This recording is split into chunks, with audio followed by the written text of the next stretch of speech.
Oh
yeah.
Namaskar.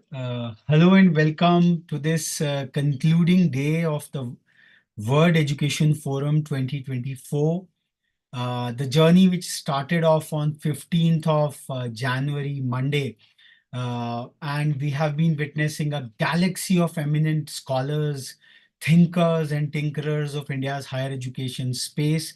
We started off with the maiden theme, with the foundations of World Education Forum as to how to instill confidence and faith in the youngsters about the comparative and competitive advantage of the civilizational antiquity of India, that is Bharat, through structured programs and evidences for bolstering the purpose of higher education at large, impregnating the spirit of critical inquiry and daring for commensurate action, channelizing the youthful energies and fascinations.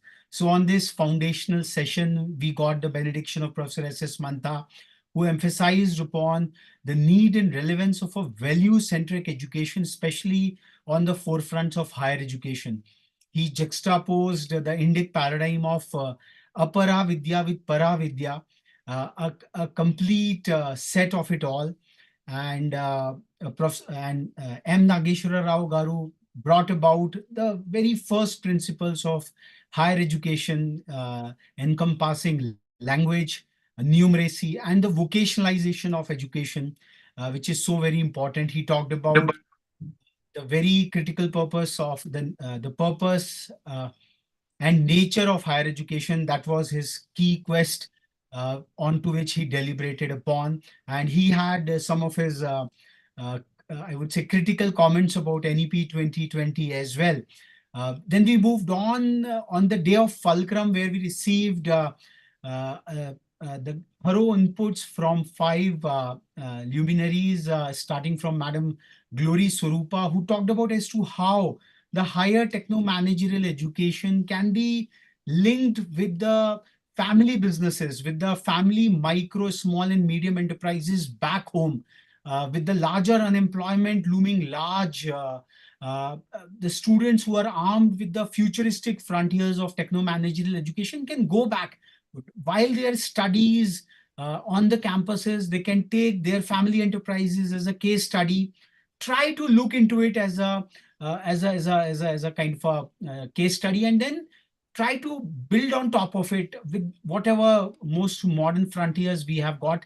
She called upon the higher technical education space to provide frontiers, to look at startups and entrepreneurship also from the family business perspective, because family businesses are something, the continuity of it all, the succession planning and all that stuff, which is quite weak in our country. Like the second generation, only 30% MSMEs survive. Professor Onkar Singh, the Honorable Kulpati of Uttarakhand Technical University, I would say, agreed to a lot of findings of Madam Glory Swarupa, and he said that there is a lot of aspiration mismatch. A lot of students come from either they're frustrated from their family enterprises, so there is perhaps a need of a wider climate so that they can be linked back, and the power and potential and the fascination of connected to your family and living a very fulfilling life. That was something Professor Onkar Singh deliberated upon. And then Madam Rajita Kulkarni, she really gave a futuristic frontier of. This is echoing. आप मुझे दोबारा या मैं करता हूँ आपको दोबारा phone okay अब So, ठीक है अब ठीक है अरे Madam Rajita जगह Kulkarni, मुझे ना मेरे को समझ नहीं आई थी बेगा क्या कह रहे थे आप yeah. So our third speaker, Madam Rijita Kulkarni, she took on the whole futuristic frontiers, linking the future with the esoteric wisdom of the East under the university umbrella of Sri Sri University. A fabulous session where she presented the multi-career opportunities, the multi-generational mix-up, the entire gamut of the foundations of a spiritualized higher education. That was the purport of her talk. And then Dr. Anirudh Malpani answered the key question, what M. Nageshwara Garu talked about, that thinking about oneself, that has to be the purpose of education going forward. Dr. Malpani is known to be critical of the larger edtech space, which somehow some of his personal experiences, like they wanted to take over the agency of the institutional higher education and the school education space. So that was his core commentary as to how to revolutionize the entire educational space with self-learners and peer learning and parental learning. That was his core thought processes, and being a votary of frugal innovations in an era of unicorns, as Dr. Swarupa also said, that we need to nurture and germinate baby corns, and that is what is required in the Indian context. Too much diversity and too much potential what we have out here.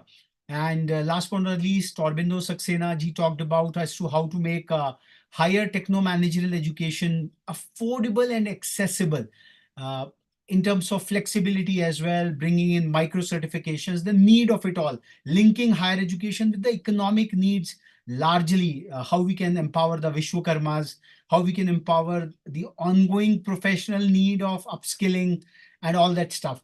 Then the other theme on day 3 of World Education Forum, what we discussed upon, was how to link up the higher techno-managerial educational programs with the larger developmental narrative. We have got engineering and management colleges in almost every district of the country as of now, and how can this large talent pool can go back and assist the district development administration, how synergies can be brought about.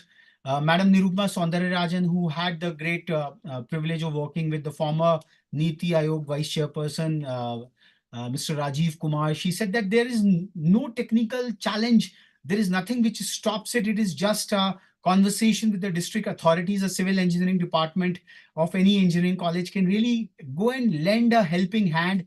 Developmental design, the various options can all be explored, and very richness can be brought about.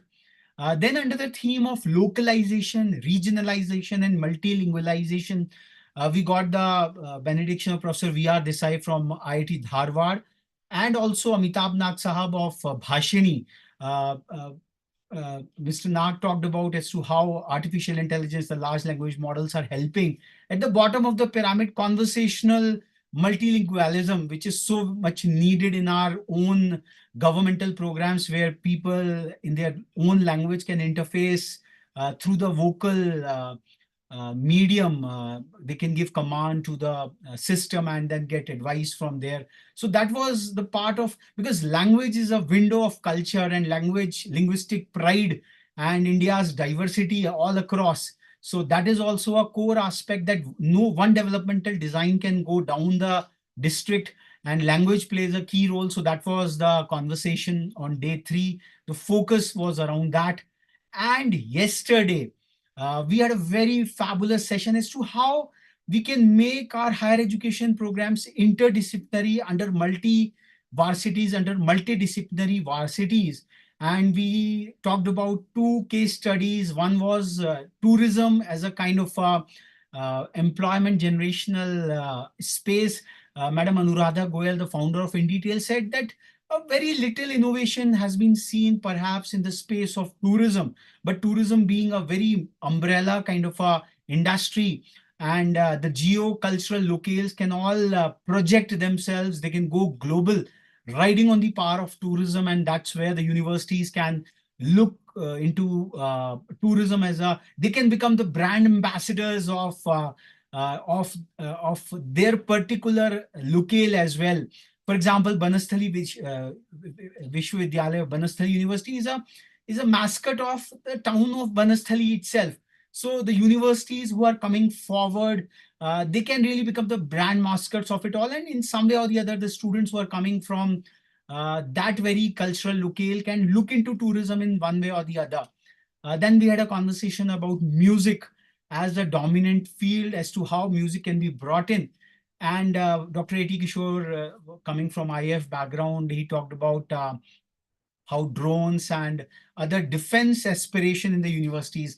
Yes, at the Jawan level, there has been a dampening because of the coming of the Agniveer scheme. But then at the officer level, pursuing careers in the larger domain of defense and defense-related innovation, defense-related science and technology, and obviously becoming a defense officer in some way or the other. So that was something. And Professor Premvrat, the doyen of higher education space for a long, long time, we gave him the theme, and Sir gave an elaborate blueprint as to how inter-institutional continuum can be established. Now we have got IITs almost every state, NITs, institutions of all genres are there in every state, but do they interact with each other? Can a kind of an interface be created between a CFTI, a private university, a deemed university, a state technical university, and its affiliated institution? Because until or unless this all converges and then goes back to both the industry and the developmental sector in a particular state, a lot of synergy can be created out there. So that was Professor Premvrat's elaborate blueprint yesterday, where we fascinated how higher education can really get supercharged. Now, today on this very ultimate day, concluding day, we would be having 4 eminent dignitaries to address this concluding session of World Education Forum. And there is a lot of talk about Indian universities, global edu brands coming from India. There is a lot of talk about edu internationalization at the school level, where a lot of twining arrangements, a lot of movement from here and there. Such edu internationalization happens at the CFTIs at a great level, but in the larger context, when we are talking that a lot of exodus of Indian students at the higher education level is happening, which Professor V. Ram Gopala Rao would be addressing as to how to contain it, both from a policy regulation space as well as individual institutional efforts. And our first speaker today, this evening, Professor Atul Khosla, the Honorable Kulpati from Shulini University, we requested him to illumine us as to how EdTech can be exploited for edu internationalization. Today, in the COVID era, we saw that all education was cruising well through these digital mediums. So do our students really need to go to take that international exposure? Do we have a dearth of challenges in our own backyard? So how to juxtapose it? The students' aspirations are also fine, but then a lot of forex is going away, and that is a big national concern as well, from UGC to AICTE to even our universities, who are such phenomenal seats of higher education. They are losing out these spirited youngsters to foreign universities per se. So I would invite Professor Atul Khosla to illumine us on his views as to how we can contain this exodus, how we can exploit various strategies for making our universities truly global. Professor Atul Khosla, sir. First of all, thank you very much. And I truly appreciate the opportunity to speak to all of you. I think it's a wonderful topic. I'll start by giving you my context of the environment right now, where we are today in higher ed. The reality on the ground is, like you rightly said, a very, very large number of students. And I'm told anywhere between 750,000 to 1 million students every year go to different parts of the world to study. On the other hand, Study India, which is a big initiative by the government of India, attracts anywhere between 40 to 50,000 Indian students, students from other parts of the world into India. So huge gap over there. But let's look at numbers, and I think you guys have discussed this many times over. But the 20 or $25 billion that these Indians spend in different parts of the world and different universities is possibly equal or larger than the total money we spend in higher education as far as the central government is concerned. And I think that's really the opportunity when we speak about to say, how can we deliver great global education to Indians and retain the Indians in India? I think apart from the FX outflow that we speak about, we also know as a fact, and this is a study done by Stanford, that graduates, 70% of graduates get employed within 200 kilometers of where they graduate from, which means All these students who have gone outside of India, a very, very high percentage of them will actually not come back to the country. So there's a huge brain drain that's happening. And of course, there's a huge forex outflow that's happening because of this uh, movement of Indian students from different parts of the world. The complication, like I said, is very few students from across the world are coming to India. And even if they're coming from the poorer countries. So my experience is they're mainly from Africa, some part of SAARC, and at best, Eastern Europe. So can EdTech play a role? Can technology play a role? Can disruption play a role? And can the changing regulation play a role in changing the current environment? So I'm going to give 2-3 more statistics over here. One is about the global workforce. Many of you might already know, but if you don't know, let me share that. The good news is 25% of the global workforce will come from India in the next 10 to 15 years. That's a very large number, which means every 1 in 4 people who are working will be Indians. Now, where will the next 25% come from? China? Answer is no. They already are an aging population. Where else? The next 25%, surprisingly, is going to come from Africa. And that's, again, one very, very big opportunity for Indian universities. I think the third factor, which I'll talk about, is the major disruption that's happening in regulation, where things which are unheard of or unthinkable are starting to happen. I couldn't have thought about online universities emerging in India, at least not 5 years ago.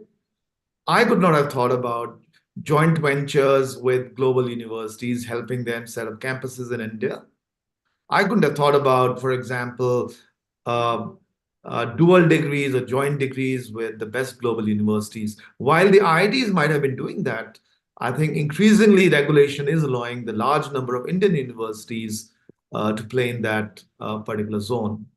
So the point I'm trying to make is, from a situational perspective, there's an opportunity, while there are challenges in terms of where the situation lies today. So what can we do? I'll come to EdTech in a second, but I think there are 3-4 things which I suggest all of us as policymakers, as universities and others should go about doing. I think the first thing that's going to happen is, with foreign universities coming to India, I'm reminded of 1992 when India had started liberalizing. And India said, we're going to open up the world, open up India to the world. And there used to be a Bombay Club. You might remember a large number of industrialists started talking about a level playing field. So the guys who continued thinking and became ostriches are no longer there. But the ones who adopted this new wave of liberalization are the ones today who are way larger and bigger. And I can put names over here. The Mahindras is a classical example. They used to build not so high quality Jeeps, and today they are one of the world's largest automotive manufacturers. The Tatas embraced liberalization in a big way. Reliance did, and a bunch of others. And I think that's the first big opportunity, which is, can we as Indian universities step up and deliver quality of education that's comparable to the best in the world? And it's going to happen because market forces will push us towards that. So I think that's the first point I'd like to make. I think the second opportunity for us is actually facilitating these global companies or the global campuses to come to India. I know a large number of EdTech companies are also participating in it. So rather than let the field go to EdTech companies, one of the things I'm trying to do is to work with Indian EdTech companies to then facilitate global universities enter India. So if you think about a global university, they'll only enter India if they have the comfort of the environment. And the best comfort comes from doing an association and a partnership with a like-minded university. And I think that's a big opportunity for many of us over here who are either academicians, who are vice chancellors of universities, or who are EdTech players. So a combination of an EdTech company, a university, and a global campus can actually be a priceless idea. So that's the second thing I'll speak about. I think the third area which I'd like to talk about is Africa. So till I had heard about the statistics of 25% of the global workforce coming from Africa, I didn't even know the map of Africa, honestly.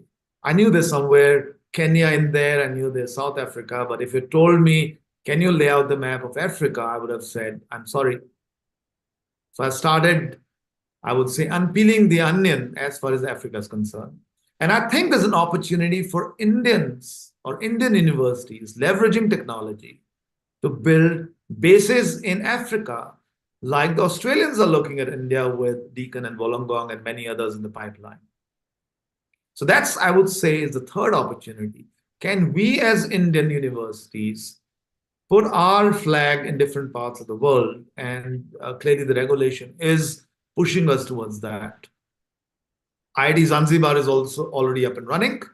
We know that, and we know there's an IIT Dubai which is happening, but that's just the tip of the iceberg in terms of the opportunity. I think many of us, both public and private universities, who we believe are the Columbuses or the Vasco da Gamas of the world, should go out and plant their flags. So I'm going to Rwanda, for example, in the next 2 months, and Ethiopia that I'm exploring.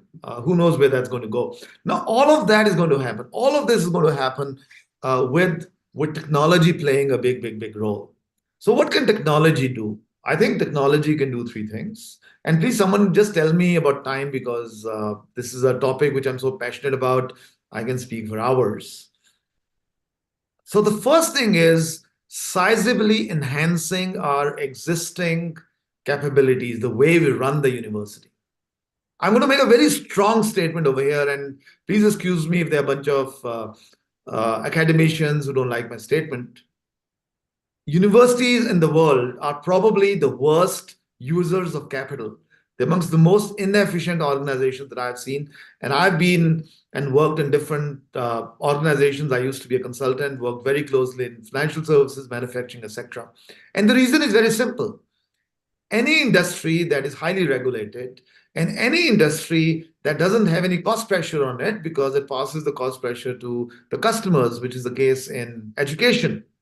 And that's why we have a very high academic inflation or fees inflation across the world, tends to be extremely inefficient. So technology and leveraging technology can make us extremely efficient, just like automotive companies. I'll give us statistics over here. In 1996, I bought a Maruti car, or in those days, a Maruti Deluxe, and I was very proud of it. It cost me, I still remember, 2,56,000 rupees, 1996. The same car today, if you buy, of course, the car is not available, but if the same car was available, it'll be available anywhere between 3.5 to 4 lakh rupees. But now let's think about inflation in any other industry. It would have gone up at least 10 times between 1996 and 2013. So why did Maruti become so efficient? This answer is very simple: competition. Competition makes you deeply efficient. We spend anywhere between 30 to 50,000 rupees in terms of cost of acquisition of a student. This is standard for most private universities, at least across India. We have to think about innovating this and bringing it down to 5,000 rupees, 2,000 rupees. Financial services companies do that. Airtel does that. Reliance does that. Jio does that. Why not Indian educational institutions? How will it happen? Technology, of course. We'll have to think about outside the box solutions, disruptive solutions to bring a cost of acquisition down. Learning, let's look at that. I don't know of any university, and we are trying to do, of course, experiments now, who's actually tracking learning in a way a manufacturing company tracks performance or tracks quality. Six Sigma. Can any educational institution talk about Six Sigma? I don't think so. So technology can help us identify individual learning paths, for example. I'll give a small example over here. The 2 innovations that I've done at Shalini. One is what I call book and exam. So a student has a window of 10 days, as an example. They don't have to take their exam at a predetermined slot, as we've seen in any other institution. They can book the slot, just like Book My Show. So they can say, I'm very efficient between 12 to 3 in the evening, and I'll book my slot. And that's the time they give the exam. All exams are online, which means everything is coded on the computer. Using AI tools, I can identify exactly where the student stands. So I can then determine individual learning paths for each student. I couldn't have done that if I didn't have technology to track it. So one is about efficiency. The second is about superior learning. And the third is about, of course, all the back office that we have. I think that can all be disrupted. We don't need these hundreds of people that we have managing a back office, the staff that we have. Technology can really, really make it extremely student friendly, extremely research friendly. So I think that's the first part, which is internal improvements, disruption in that in a sizable way, bringing the cost of delivery down. But that doesn't mean bringing cost down, but delivering way, way more than what we do today. I think the second thing is about expansion. And I spoke about Africa, I spoke about the fact that a very large part of the world needs great education. It cannot be done through traditional brick and mortar capabilities. So technology can actually play a phenomenal role. And I'm a strong believer that we'll be able to deliver technology in a absolutely brick and mortar way, or the exact experience that the student will get will be like a brick and mortar in the next 5 to 7 years as technology evolves. And again, I'm going to give a couple of examples over here. Let's think about 2001, 2002. There was a term called e-tailing or online retail that started coming up, and it completely bombed. It bombed because the bandwidth did not support the transaction. If you remember, when we would go online and we would like to pay with a credit card, sometimes things dropped off, and as a result, the transaction couldn't get completed. It's a no-brainer today. I think 30% of retail transactions are happening today online. And it's happened because evolution of technology. You can get a feel of the product right through. Your experience of purchasing is actually superior than purchasing from a retail store because you can get an access to a large number of products. Delivery is sorted out, logistics is sorted out, supply chains have been sorted out. And the same thing is going to happen in higher ed. We are probably at a stage 5 to 8 years earlier where people are saying the experience is not good, we can't engage students, because no one thought about a device for education. Think about it. I'm still talking to you through my Apple Mac. But I know a friend of mine who's now trying to create a new device, which is only dedicated to giving a great experience to students for higher education or school education. And that's going to happen in the next 5 to 7 years, which means digital education or online education, or whatever we want to call it, is going to become seamless. The experience is going to become seamless. A phenomenal opportunities for Indian universities and Indian edtech players to actually come together. So today, if you think about it, edtech players are doing stuff on their own. Universities are resisting the change. And the edtech players are actually sort of growing. Upgrad, who I discounted 5 years ago, is today a unicorn. And I'm pleasantly surprised, and I congratulate Ronnie and his team for that. PhysicsWallah is doing some amazing stuff. There's a company called Eruditus, and my dear friend Ashwin Damera is doing some exceptional stuff in bringing world-class education to India. And many of this is actually under the radar, we don't even understand. So can universities now tie up with these edtech players and create platforms for people across the world?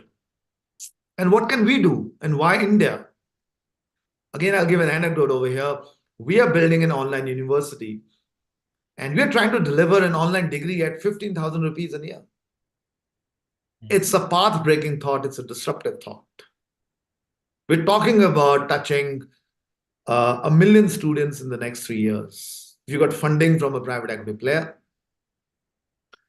it is not possible in the typical brick and mortar facility. My online capability, we've just got 3 months of experience, is 2 times larger already than my brick and mortar university at a price point that's 10% of my brick and mortar capability.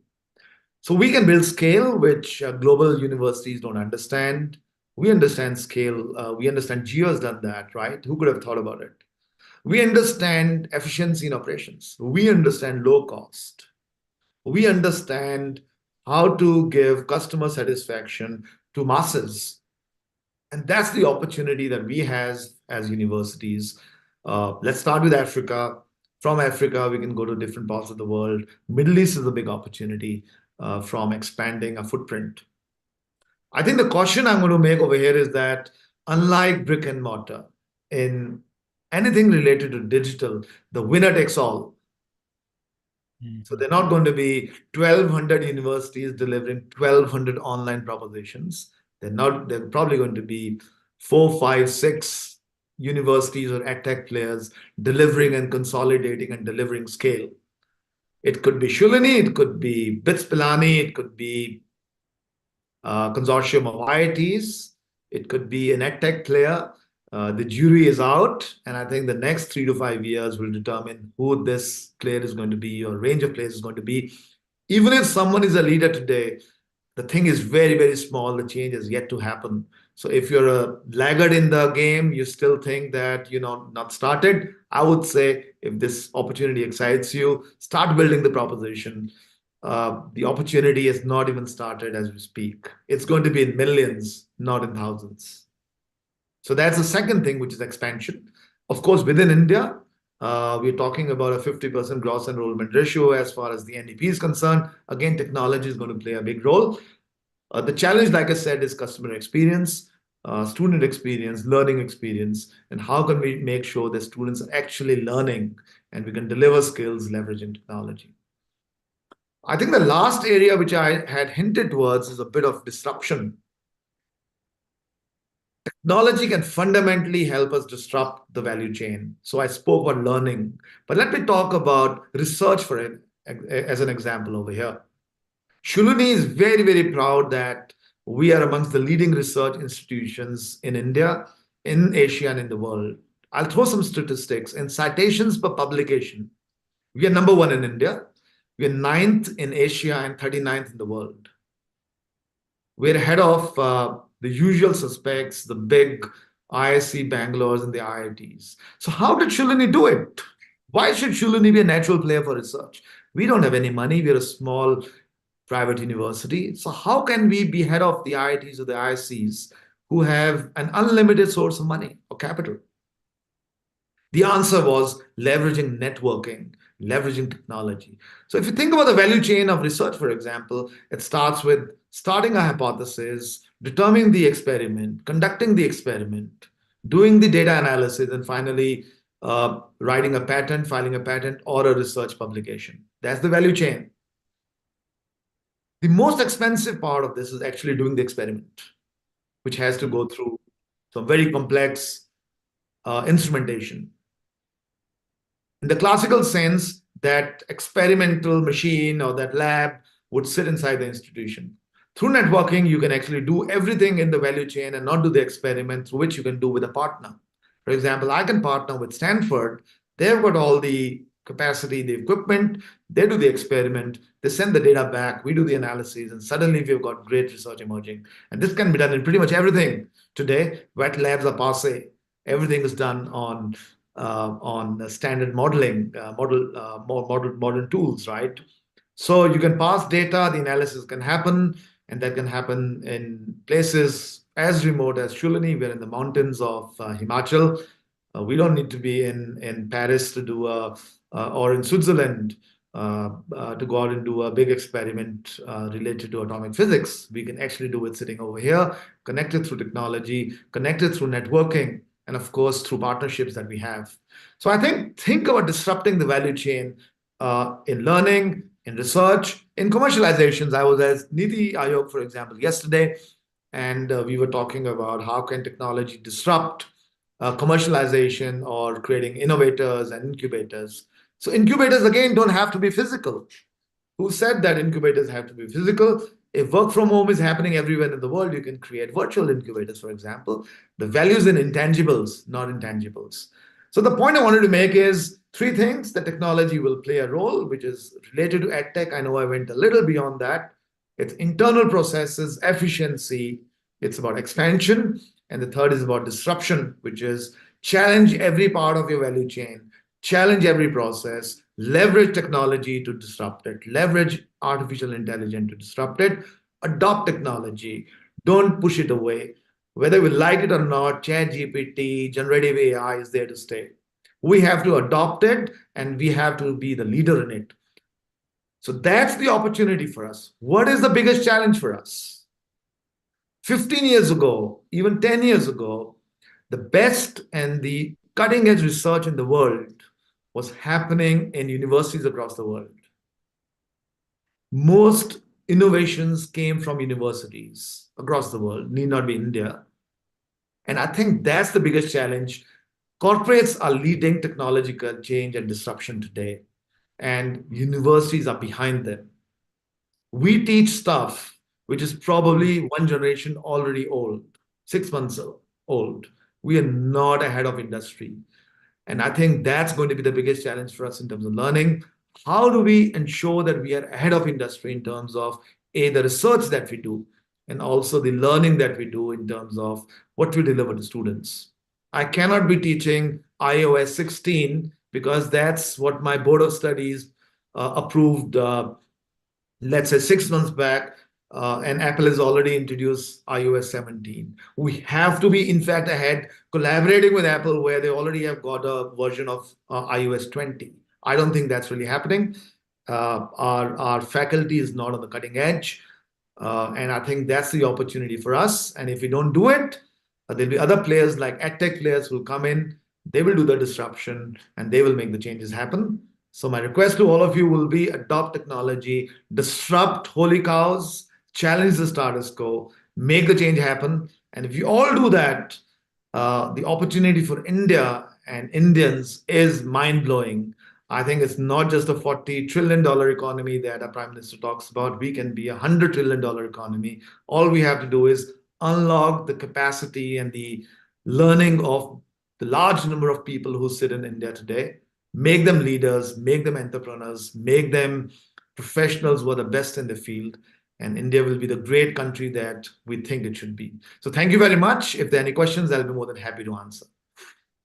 I think it's a superb keynote what we have received, and coming from a conventional university which is embarking upon a futuristic pathway and saying that the campuses would be disrupted. So what is the scenario, sir, you are envisaging? The kernel of a university, what will be the core of a futuristic university? Like it will be a general purpose one or very specialized research institution. So what are the kind of options? Because a lot of, I would say, routine stuff, as you've said, that a book or exam, and kids are coming and taking up their exams, and technology, we can be at any other place. So what would be the role? And you said that winner will take it all.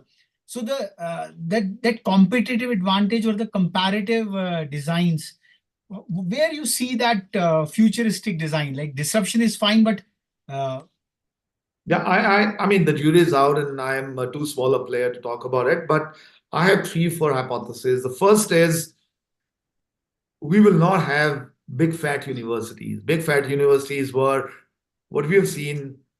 People are very proud. I've got a 200-acre campus, or IIT Kanpur, where I studied, 1,200-acre campus. So let's ask ourselves, why were large campuses built? So 1,000 years ago, when Oxford started, their aspiration was to create knowledge. And knowledge is created when people come together. So there was no option but to create large campuses because we wanted a large number of people together. So I think big fat campuses in the next 10 years will be passé. We'll have universities which are deeply integrated inside industry. Already starting to happen. In India, for example, you should go and see Atlas University, which is in BKC. So I'm right now in the middle of some very serious talks. We're talking about a vertical university in the middle of the most busiest district of Bombay. And this is with a very large edtech player. Let's see where it goes. So that's one thing.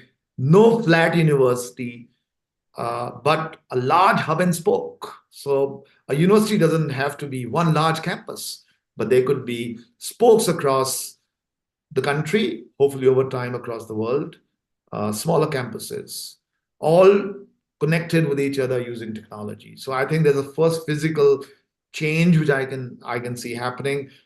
The second thing is, if you have a large campus, and that's the opportunity for IITs, do you have the courage, for example, to give half of that to industry and create industrial parks inside? Imagine IIT Kanpur, 600 acres given to industry. Infosys has a campus. Accenture has a campus in there. I'm not talking about a small piddly campus, but equal to what they have in Bangalore. Now imagine what happens to a student who comes out of IIT Kanpur, who's actually going out and working over there. Along with the studies. I think that's the second thing which I see happening. I think the third thing which I'll see happening is that increasingly, like I said, online education will become very, very large. So very clearly, history suggests that incumbents are bad at leveraging technology. So let's take the example of e-tailing or online retailing or books, for example. Barnes and Noble did not become the largest book player. It was actually Amazon which came and disrupted. So new players will come in and they will actually leverage. So that's the challenge that I think all of us have. So I also predict, and I know it's a big statement, that today when we think about the best universities of the world, the names that come to us are Oxford, Cambridge, Stanford, Harvard, right? I think the number one university of the world in the next 10 years is going to be a new player. It's not going to be an incumbent. Every industry in the world has got disrupted.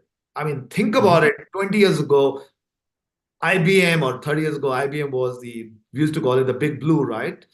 It's nowhere. Microsoft first came, then Google came, and then I got Tesla doing some amazing stuff. It's happened in every industry, and it's going to happen in education. So the texture of universities will change. The customer is going to change. Huge increase in veteran learning.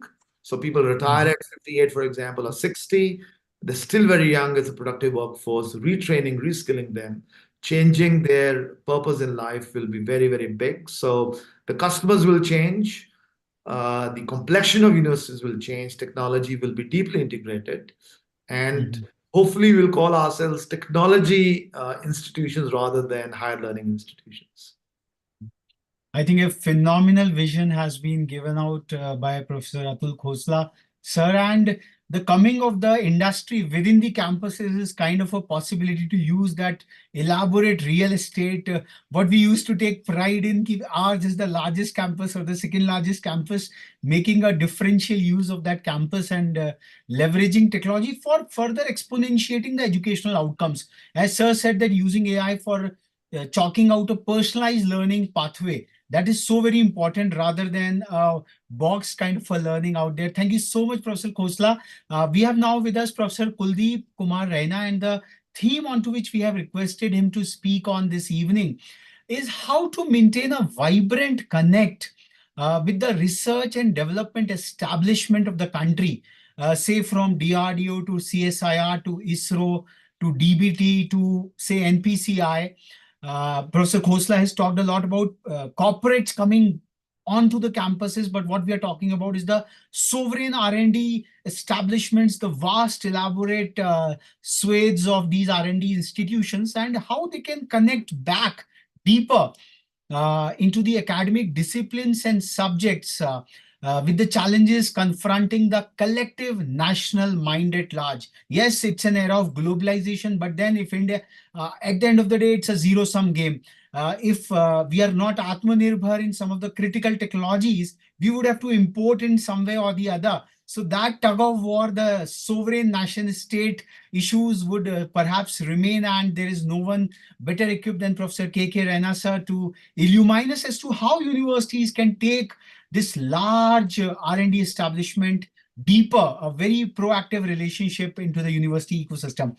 So over to Professor K.K. Raina sir for his keynote address on World Education Forum 2024. Sir. Namaskar, Raghav ji, and Namaskar, Surabhi ji, and all team members. At the outset, thank you very much for creating this kind of a vibration ecosystem in our country. I appreciate the efforts of Rethink India. I think this rethinking also comes with research too, because both have re in it. We are thinking, and for us as faculty, as teachers, as academic leaders, as students, we are all lifelong learners. So therefore, what we have searched, there's a need to research that as well. And similarly, you have created a platform, Raghav ji and Surabhi ji, that it is going to really go a long way in developing a thought process amongst each one of us, especially the new generations, that how we are going to take our Bharat ahead of times. And it is not something we have to do new, because we are researching that old Bharat, how new Bharat, new India is going to take a different shape. Thank you very much. I believe I am audible. Yes, I'm sir. audible? Yes, sir. Sir, Okay, loud and clear. there was some problem with my voice quality. That's why I took a leave for a while, took a pause. Raghuji, it is indeed a great time that we are at the beginning of 2024. And we have seen that over the years, every step in our country, Bharat, goes in looking at the positive footsteps, which we all have to together take forward. And in that direction, the happiness is we were somewhere, but we have shown a path to our younger generation in terms of creating new knowledge, dissemination of knowledge, and at the same time, looking economics as a target factor for us. We were students, we didn't know what is the value of our economy. We became faculty, we were not aware what our economy is. But we have seen now, we have the target, 5 trillion economy, 10 trillion economy, 17 trillion economy. When we look at these magic figures, it is not that it cannot be achieved, because we have our peers, we have our contemporaries who have achieved those targets. Our targets certainly have to be much ahead of the times. So for that, we all have to work together, you and us. India has to harness the dividends of our youngest population today, being a youngest nation, when it comes to the age dividends. Some time back, I was in one of the seminars, symposiums in Institute of Sciences, Bangalore, where we were talking about Indo-Japan collaborations. And when we compare the two different countries, progressiveness, the legacy, the orientation, the development that have happened in both the countries, I think they are marvelous. We look Japan as always a country which has given us technology. We look at Japan with a different prism of thought process which has nucleated in that part of the globe, certainly Asia. We're also a part of this big continent, Asia, and we have so many big stories to speak about. But one story that I will take forward is our aging population and their aging population. I was told by some of the friends from Japan that we are in dire need of the human resource, which is young, youthful. And India has today around 65% of the population, which is under the age of 24. Where are they? What they are doing? What they are going to do? I think that's where we have to think together. We have to plan activities together. Education institutions, whether it comes from the HEIs, higher education institutions, the universities, or it comes from the intermediate sector of our academics, or the schools, I think we have to touch each one of them separately. And one cannot be independent of other. Because when in the university system we talk about, the thought process for many years was, it is only universities who contribute to research. This was a general notion which we are taught. When you go to university, you will do post-graduation, you will do doctorate, and so on and so forth. But when I look at the West, having spent some time in some of the best institutions and best of labs, I see that the research thought process is nucleated in the high school itself. I remember in my lab, we used to have students coming from Britain, from different parts, different provinces, and our lab will be open on Friday, Saturday, Sunday. They will come, they will look at what are the mysteries of nature and go back, prepare a brief report, and that of that institution. Are we doing that? I have not seen much of it. Yes, undoubtedly, in the last couple of years, we have seen some institutions growing up, which come as a part of an embedded or the blended model of India, UK, India, US, India, dash, dash, dash. That means this was needed, but we missed the bus somewhere. Now, how long can we wait? When you look at giving us an option of speaking about the research ecosystem, I will talk about it, Raghavji and Surbhiji, not only from university perspective, but certainly going from the bottom-up approach. My strong belief is the bottom-up approach gives always a great strength to the system rather than the top-down only. Top-down can percolate down, but when it comes to doing things and actionable points, I think we need to have each stakeholder with us, whether he's a school teacher, whether he's a student in a school, or he is studying in a college, or comes to the higher institutions. At the same time, if we look at the diversity of an education system itself, it is complex. You have around 1,200 universities in this country, more than 65, 70,000 colleges. Diversity is too much. And if you look at the schools, which are not less than 1.25 lakhs, this is a rough estimate number. Precisely speaking, so difficult because I don't have the real data. This is the data which I was surfing and could find. That means it is about that. With this number of institutions combining together, we still have 25-27% gross enrollment ratio. That is not a very, very healthy factor when we have to become a knowledge creation society or knowledge society. Frankly speaking, when I was going through the documents of the new education policy, which came in 2020, I was also a part of several discussions when it was being thought about with Professor Yashpal and very, very eminent people becoming a part of that. I was in Punjab those days. So I used to integrate myself and become a part in this. The thought process was whether it can see the light of the day. These are the words by Professor Yashpal. And in one of the meetings, he said, I quote, I do not see whether I can see it in my lifetime happening. I think that phase has passed by. And the government of India has come out with this document, which itself is a nice document because it does not talk only about education. It talks about the holistic development of a student in our country who is going to become the global citizen. It touches upon enhancing the gross enrollment ratio. 2035 approximately, we must have around 50% of gross enrollment ratio.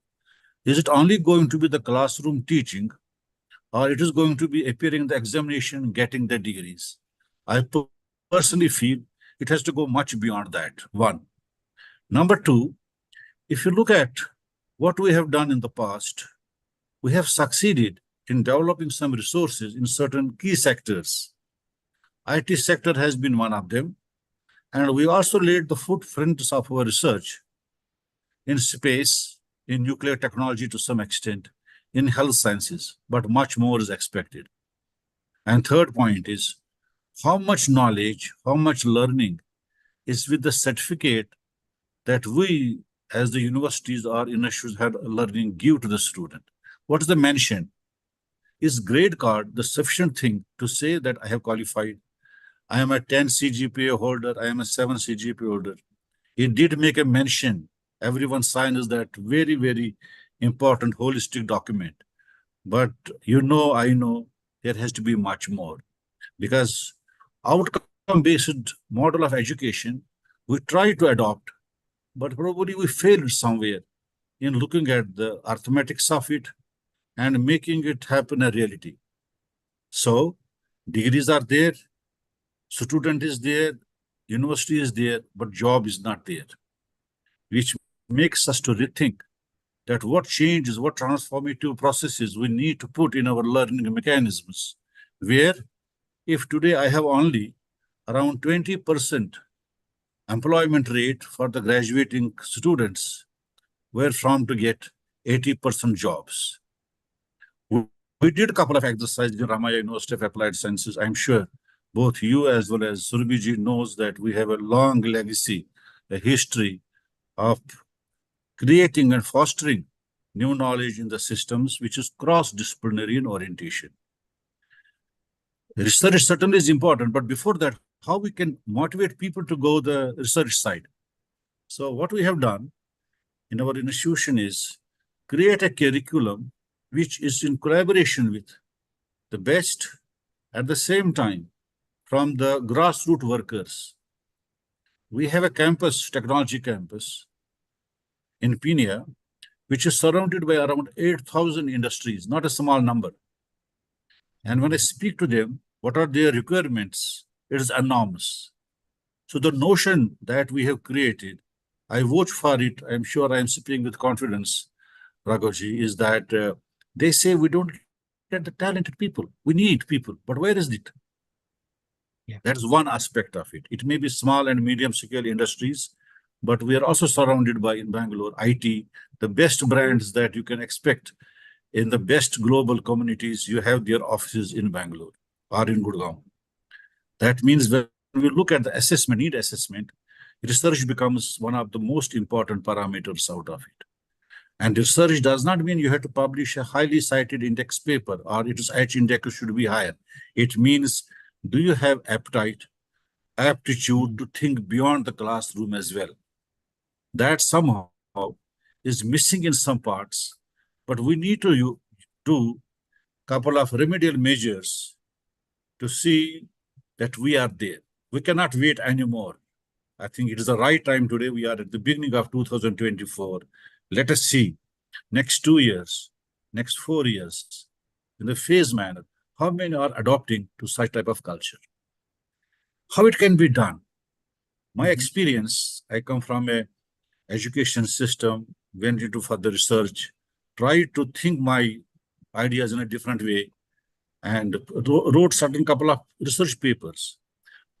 Most of these research papers became as the academic bibliographies for many to refer, which gave me some advantage of becoming in the list of cited papers and H index, so on and so forth. But if I look at all that work which we did and published around 300 research papers in peer journals, I would say I could extract 3 to 4 patents out of it. Look at the diversity. That means the academic research has its own importance. Whereas thinking in a different way, what is the acceptability of that thought process and who accepts your technology? Patent does not mean tomorrow it goes for the commercialization. I think there are certain sequence of events which it has to pass through before it becomes a device and you will adopt it. So in our country, in some schools, better ones, and some institutions, we have created the IPR cells. That's where thinking comes in a different way. I have not to become only a graduate or a postgraduate or a doctorate, but I have to think differently. When this GATS and India was opening to the global economy in mid-90s came, I was that time a faculty in the Thapar University at Patiala, and we started 3 programs which were non-credit based. And one of them was IPR. Then UGC came that it should be environment also. And the fact is, people were not knowing what this non-credit and credit course is. But now we see, we talk of audit courses, non-audit courses. In our country, there is some inertia at sometimes so that the ideas do not flow very nicely and very, very positively. Having said so, we now, in our own university at Ramaya, have introduced a very strong cohesive group of IPR cell, which is an integrated approach of cross-disciplinary programs that we offer. Each department gives us one faculty member as a coordinator to create the awareness what it is. Because it starts from there, research, thinking in a different way. The work I do, the project I have carried out at engineering level or the postgraduate level, or I am teaching or learning a subject in health sciences, medical. We have a very strong medical support system. How we can have the medical devices in our country, right? COVID taught us a couple of lessons, how we can integrate as far as the disciplines are concerned. I am fortunate to work in an institution where we are truly a multidisciplinary institution. We cater to health sciences, engineering and technology, social sciences. And with this, in total, we offer as on date around 127 programs. So research cannot happen in isolation. The research has to happen through collaboration, having peers with you, creating a synergy between what we discuss and how I can make a practical shape of it. As a part of medical device, not very expensive, each Indian and a global house to settle oximeter devices at home, because post-COVID, we thought how it is going to help us. Who made it? How many people used it? And what it has. As a science student who has taught technology, if I look at it, it is the cheapest device that we can have. cheapest in health sciences. But we could not produce it in Make in India, right? The reason was probably technology or commercialization was not our focus. Our focus was publish or perish. And if you don't publish, you will not get the promotion. Things are changing. So our new dimension, new paradigm in the thinking process for researchers in the higher education institutions, coupled with cross-disciplinary approach, starting from the high school itself, has to be a product-based thought process. If we have to touch 10 trillion economy, 17 trillion economy, it cannot be only by publications. One, now when I look at the Indian education system, frankly speaking, it was so good, it was so rich, but probably we could not somehow retain and hold those brilliant minds who went offshore and created space and place for themselves, certainly Indian diaspora, PIOs, and made those countries the different countries. I will not name, I am sure you know all those things that it is there. Why I touched upon it, the best specialist today in a developed nation is a person of Indian origin. Why he's not here? Why he's not here? And we always boast that, you see, the top 25 CEOs of the Forbes is an Indian. Why Indian is not in India? I think we need to look at it. So my appeal at this stage, through your podium and through your interfaces, let us create such discussions, deliberations more frequently. And I'll be very happy to become a partner in delivering and discussing with the larger diversity of student population. So anyway, I cannot change yesterday. But what is with us today is tomorrow. Bhagavad Gita, yesterday is not with you. Even tomorrow we don't know. But can we do our karma today? And the karma is, let us try to bring awareness at all levels. Go to the villages, go to the schools, go to the institutions, get in touch with some of the minds. And when we look at the Indian knowledge system, it was so rich, but somehow we did not touch it. Now we talk of IKS, teaching IKS. This totally holistically is needed in our education system, and research comes from that. Another thing which has happened to our producing PhDs and others publication was, I went to some country, learned something, brought that idea from that country. Whether it was relevant to the Indian needs or not, I did not bother. But I thought I learned it, I can extend it furthermore, like an elastic body, stretch it furthermore, stretch it furthermore. And if I could get an opportunity to get new idea, try to embed it and create it. But we do not look at the Indian problems to be solved by Indians or the global community. So we try to solve a problem of some nation which didn't need me, but I was very keen to solve their problem. In fact, they did not use my technology, they did not use my science too, right? So that is where this gaps came up.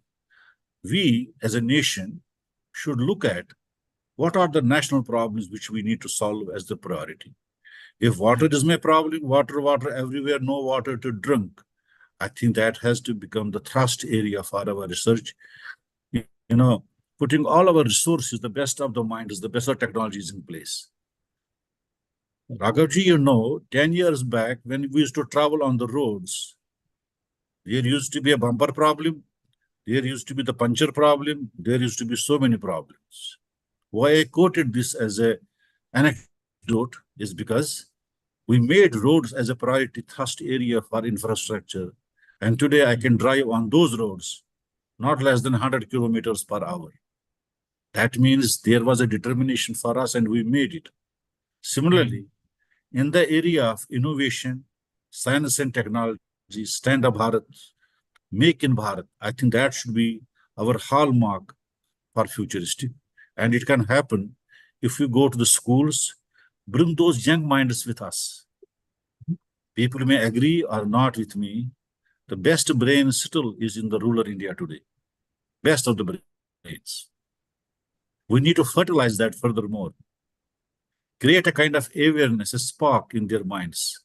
I tell you, if India, despite so many odds, could put it is Chandrayaan Mission 3 at a place where no one had thought of, what is impossible? Tell me. And ISRO lab is just 2 kilometers from a place here. And everyone has not come from a great institution. I tell you, I vouch for it. I did a lot of study when I speak. They came from ordinary schools where from you and I have also come. That means there's an urge to think beyond. Science and mathematics is in our genes. It has come from the Vedic thought process, and Vedas are the mathematical entities, analytics of things doing. So let's work in that direction. Our role should be rural India, urban India, make an embedded system of it and start introducing research in our high school curriculum too. Okay. One. Okay. Second thing is, when we go to the colleges, wherefrom we produce graduates, undergraduates, right? This backup from the schools who start thinking differently are going to be the, I can say, input for the colleges, whether it is engineering, whether it is science, whether it is commerce or others. How can I disintegrate commerce today from technology? I cannot. So therefore, if I have to teach technology, I have to also teach him marketing. I have to teach him business. I have to teach him economics, which I don't. I think laws of thermodynamics are ultimate. And what Kelvin did that time, I still go by 0K. Forget about 0K. Today we talk of South Pole of the moon and the going lunar systems where the temperature is so huge, 10 raised to power, 10 raised to power, and 10 raised to power. So who talks about the Kelvin scale of temperature? So my curriculum there needs a fine tuning, which has a research orientation, where I think students from the first semester, second semester itself should be introduced towards certain research methodologies or the pedagogies. When it comes to the postgraduate, in some countries, we have 1 year postgraduate program. India still goes by that convention 2 years. I don't know what we gain in 2 years, because for everyone 2 years. If there's a brilliant student does innovative work, why can't I give him the post-graduation? What is it? So we need to look at the regulators. With all respect to our regulators, NEP talks about, merging certain things. I don't know when it is going to happen, during my lifetime or not, but I think we need to have a fresh review of that. If someone is not competent, let him take his own time. But why should I become an obstacle for the growth of a brilliant mind that you have to be here for 2 years, 4 years, and so on? So there also, if it continues to be 2 years, let 1 year be towards research methodologies, solving some problems. And he or she may become eligible to get the master's if he's jack of all trades and certainly master of all trades as well. So that I think we need to put it to let these become the hallmarks of awarding the degrees. Not that his moral character is good in writing, but the moral character is not good in doing. Let us do what he is or she is. So PhD, I think certainly it is a research orientation. I used to say it is a prelogue to our research orientation. If we are going to change the spacing, research should start from there itself. Now comes the funding approach. I have been fortunate to review some of the best projects from various funding agencies as an evaluator assessor. But for that, I still remember when I went to DST the first time to defend my project, I sweated. Why? I was asked so many questions that changed my thought process, that my idea has to be unique if I have to get support from that. India is not, there is no dearth of funds for research in India, as I see. There's a dearth of ideas. And today, when we look at Indo-European collaborations, when we look at Indo-US collaborations, Indo-Australian collaborations of their academies of science, technology, so on and so forth, I think funds are there. One good thing that has happened in the recent past from the Government of India initiatives is creating a national research fund.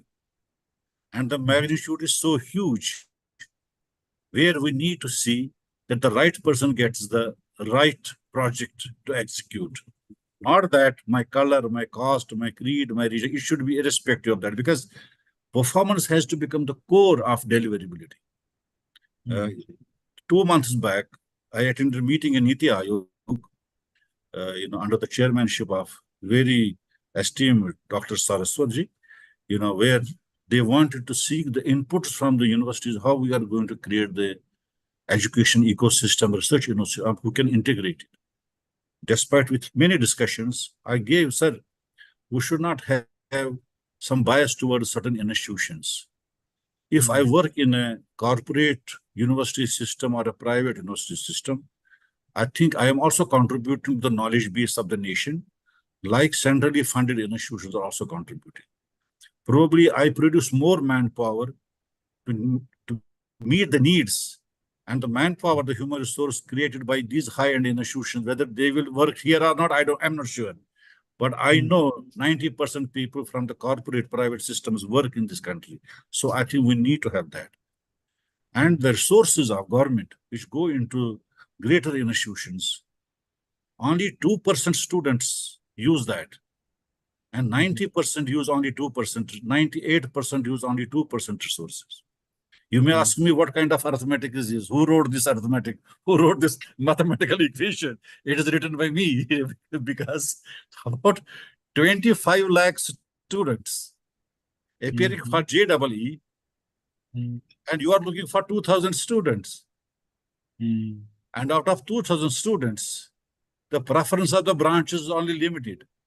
So have we created a uniform education system in the peer institutions too?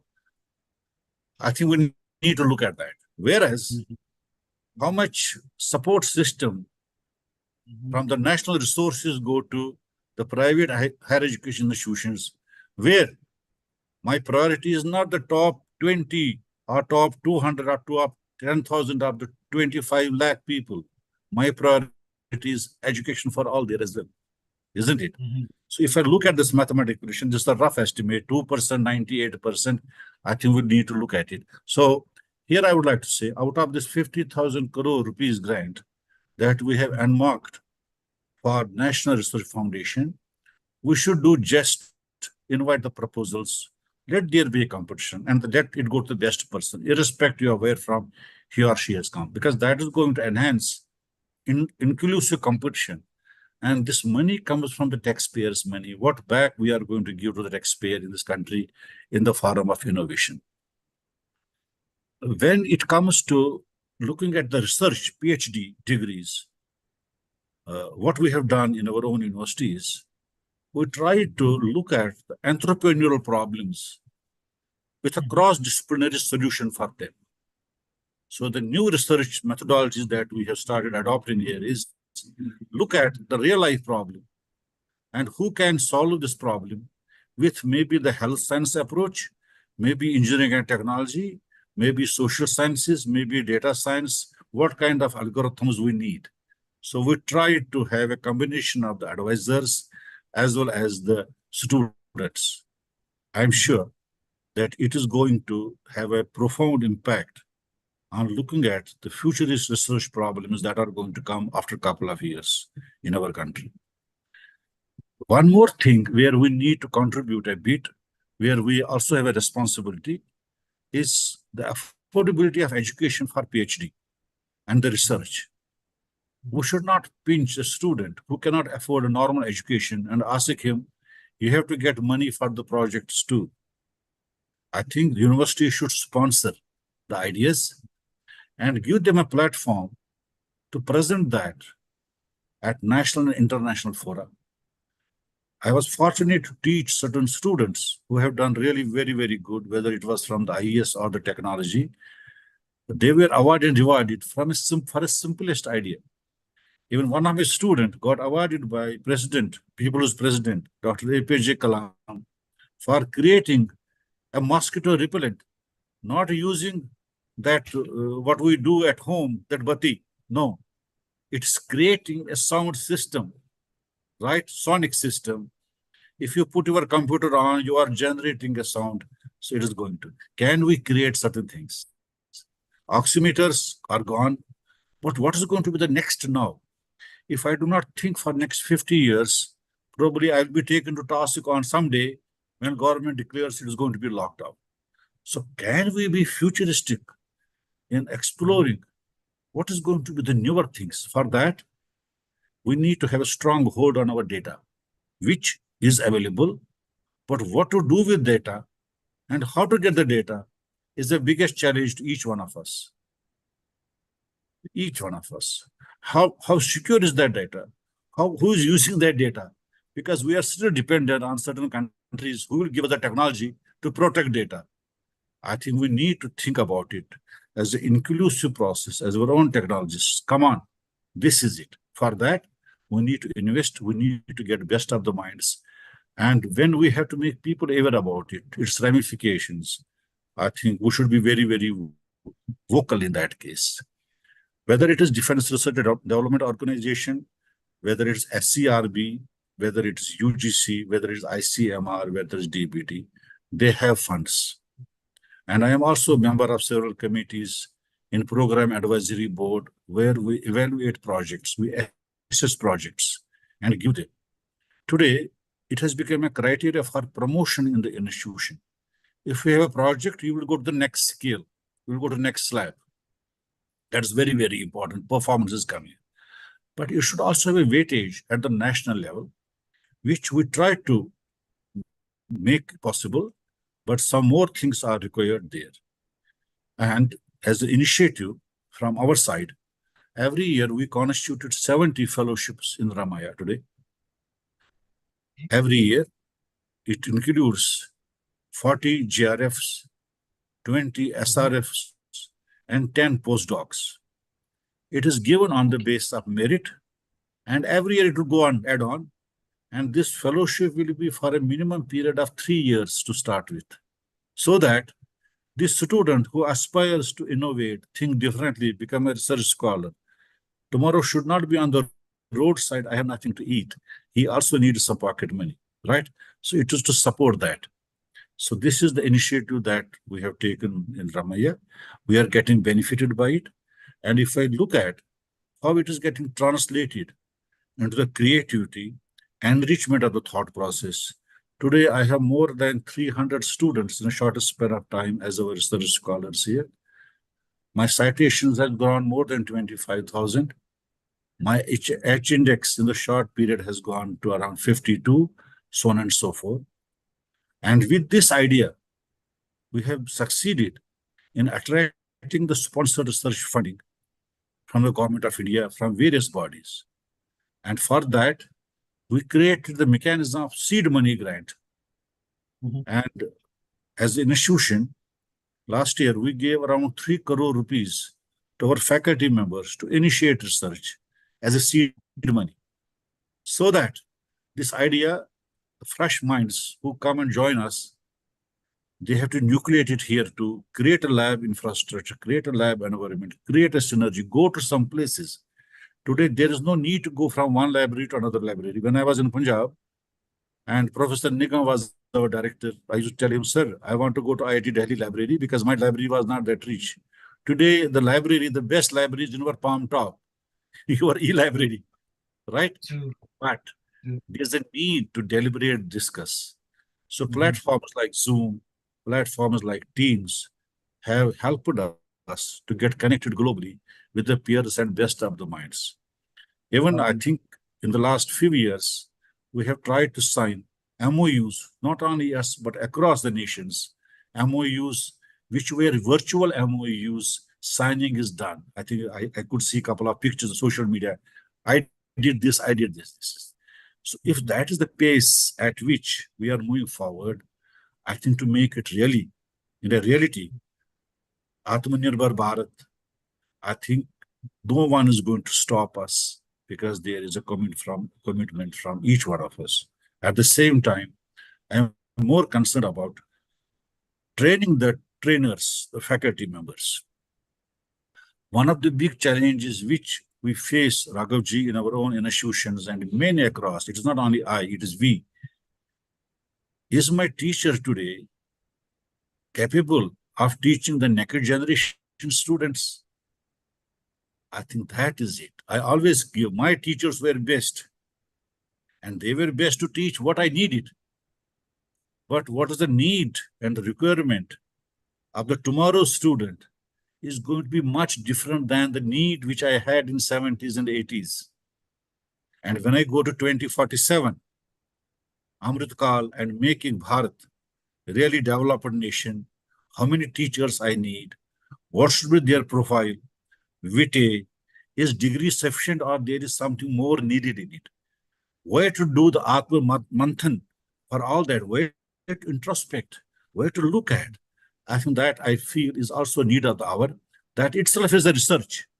In 2030, what is the manpower requirement? Where they will be fitted? What is going to be the technology in 23?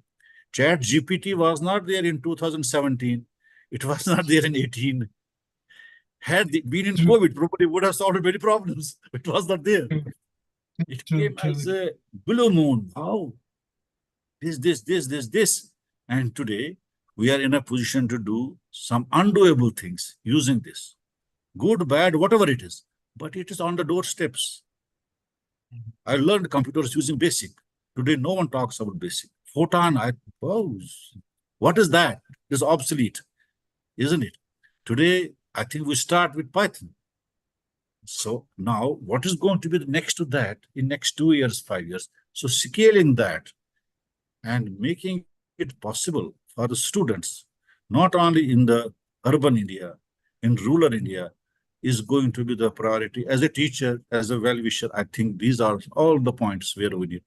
And therefore, doing PhD, publishing papers, developing research scholars is certainly one important segment. But doing research to look at the needs of the nation to become Atmanirbhar, as well as Amrit Kal period, to see that we are a developed nation, how we can achieve it. There are ways. It is not that it is not there. I think we have to do some more research to see, and let that paper be brought out by Rethink India, discuss, deliberate, and see. I think we can approach to the highest offices of the governments because they are very keen to see that we achieve that. The recommendations are these.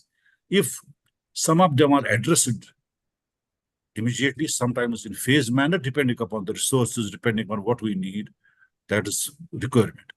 Here, I would also tell you, if we look at the gross enrollment going to around 50% in next 10 years, 17 years or so, do I have teachers to teach in those institutions if I have to have double the population? Even today, I was in an interview board selecting faculty members for the program. We had around 20 people. It was hard for me even to choose 2 better people. I'll be honest enough. It is not that they didn't have degree. It is they had everything.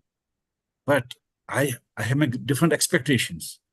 So it is not only now Dr. Raina, Kuldeep Raina, it is all Vice Kulapatis, as you have rightly put in the rightest of the frames, right?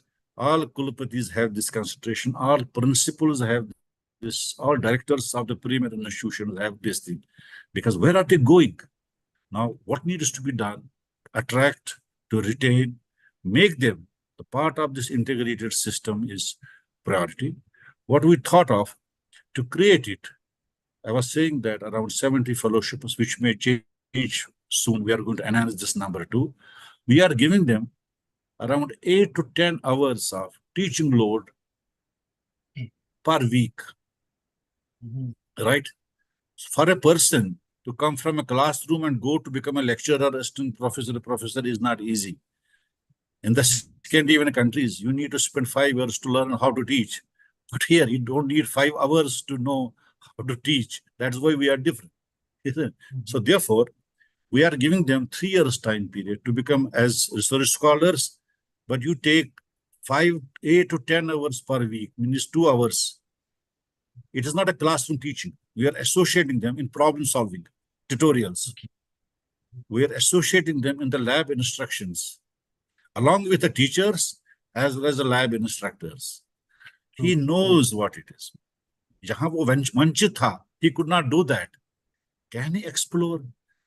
Isn't it a way forward to create different kinds of mindset people. Yes, there is something great because we are the Saraswati worshippers, and let us worship it. Create the new generation, Gen Next, of thinkers, innovators. I do hope that if my institution can produce, after every 3 years, 100 good teachers, and we 1,200 universities, I think there is not going to be the dearth of people to keep the future, not only teachers, but Kulupatis in these countries. If I have 1,200 universities today, tomorrow it is going to be 2,400. So I need 2,400 VCs, isn't it? I may need 3,600 pro vice chancellors. I need administrators. So what's the need? Demand is too much. But we cannot say that the transducer overnight convert this man to student to teacher. It doesn't happen. So for that, I'm sure the academic ecosystem of our country, with the help and support from the platforms like you, are going to be the catalysts in creating the beautiful minds, the capabilities in each one of us. So we will achieve what we aspire to be in due course of time. Funding, no problem. Talent is there, but what is required, we don't know it. So for that, only MOUs are not going to be sufficient. Deliverables of MOUs are also needed. We talk of industry, academia connect. He has a problem, I have not a solution. I have a problem, he has no solution. How to come to that compatibility equation? X is equal to Y as a mathematical equation. If otherwise X is different and Y is different, isn't it? What is that exponent we need to add? I think there are believers in it. There are people who are doers as well. I'm sure tomorrow is going to be much better than yesterday, and we have to work for that. Thank you very much, and so nice of coming across each one of you. Thank you. Remarkable, sir. Thank you so much. And you have touched upon the entire gamut of, I would say, connectivity, what we are talking about. And one very specific point which you have touched upon, and Professor Khosla had also expressed his concern about it, that the cost of acquisition of a student, especially for a private university, has gone tremendous. And you have mentioned a very important point, that the research quotient has to be nucleated right at the high school level. Now, and you have also mentioned about the 70 fellowships at the PG level, postgraduate level, and you mentioned very beautifully that a master's level student has to be a master of all trades and then go for the very specific doctoral decisive dissection.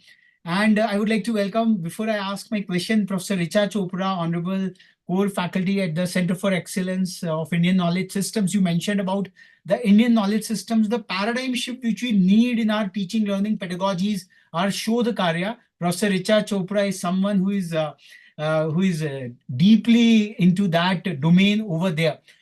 We had a session, sir, about the school-university continuum. And Dr. Shyama Prasad Mukherjee's Octet of Education, something which we have been studying and advocating quite a lot. And we had a public reading of the NEP 2020 on his birthday on 6th of July in 2019. So one of the thought processes, what Dr. Mukherjee, being one of the very youngest Kulpatis of Calcutta University, that the universities have to feed back to the schools at large. Because after grade 9th or 10th, and yesterday itself, UGC came up with a wider guideline about coaching institutions. Because right the moment we enter the grade 11th, all our research and science question goes back and we start cramming various books and sawal lagane hain, because we have to go to the JEEs, and even after coming to the IITs, bhai aage ki gates padhna hai, ya fir lot of entrance exam pressure is there on each one of us. So with autonomous universities like yours, I'm just proposing or questioning, can this process of fellowship go a bit deeper into the neighborhood schools or nationally, where you can pick up the, I would say, the young learners from grade 9th who are really spirited teenagers who want to solve a projectile equation from a ISRO case study, ki how the Chandrayaan could have gone over there.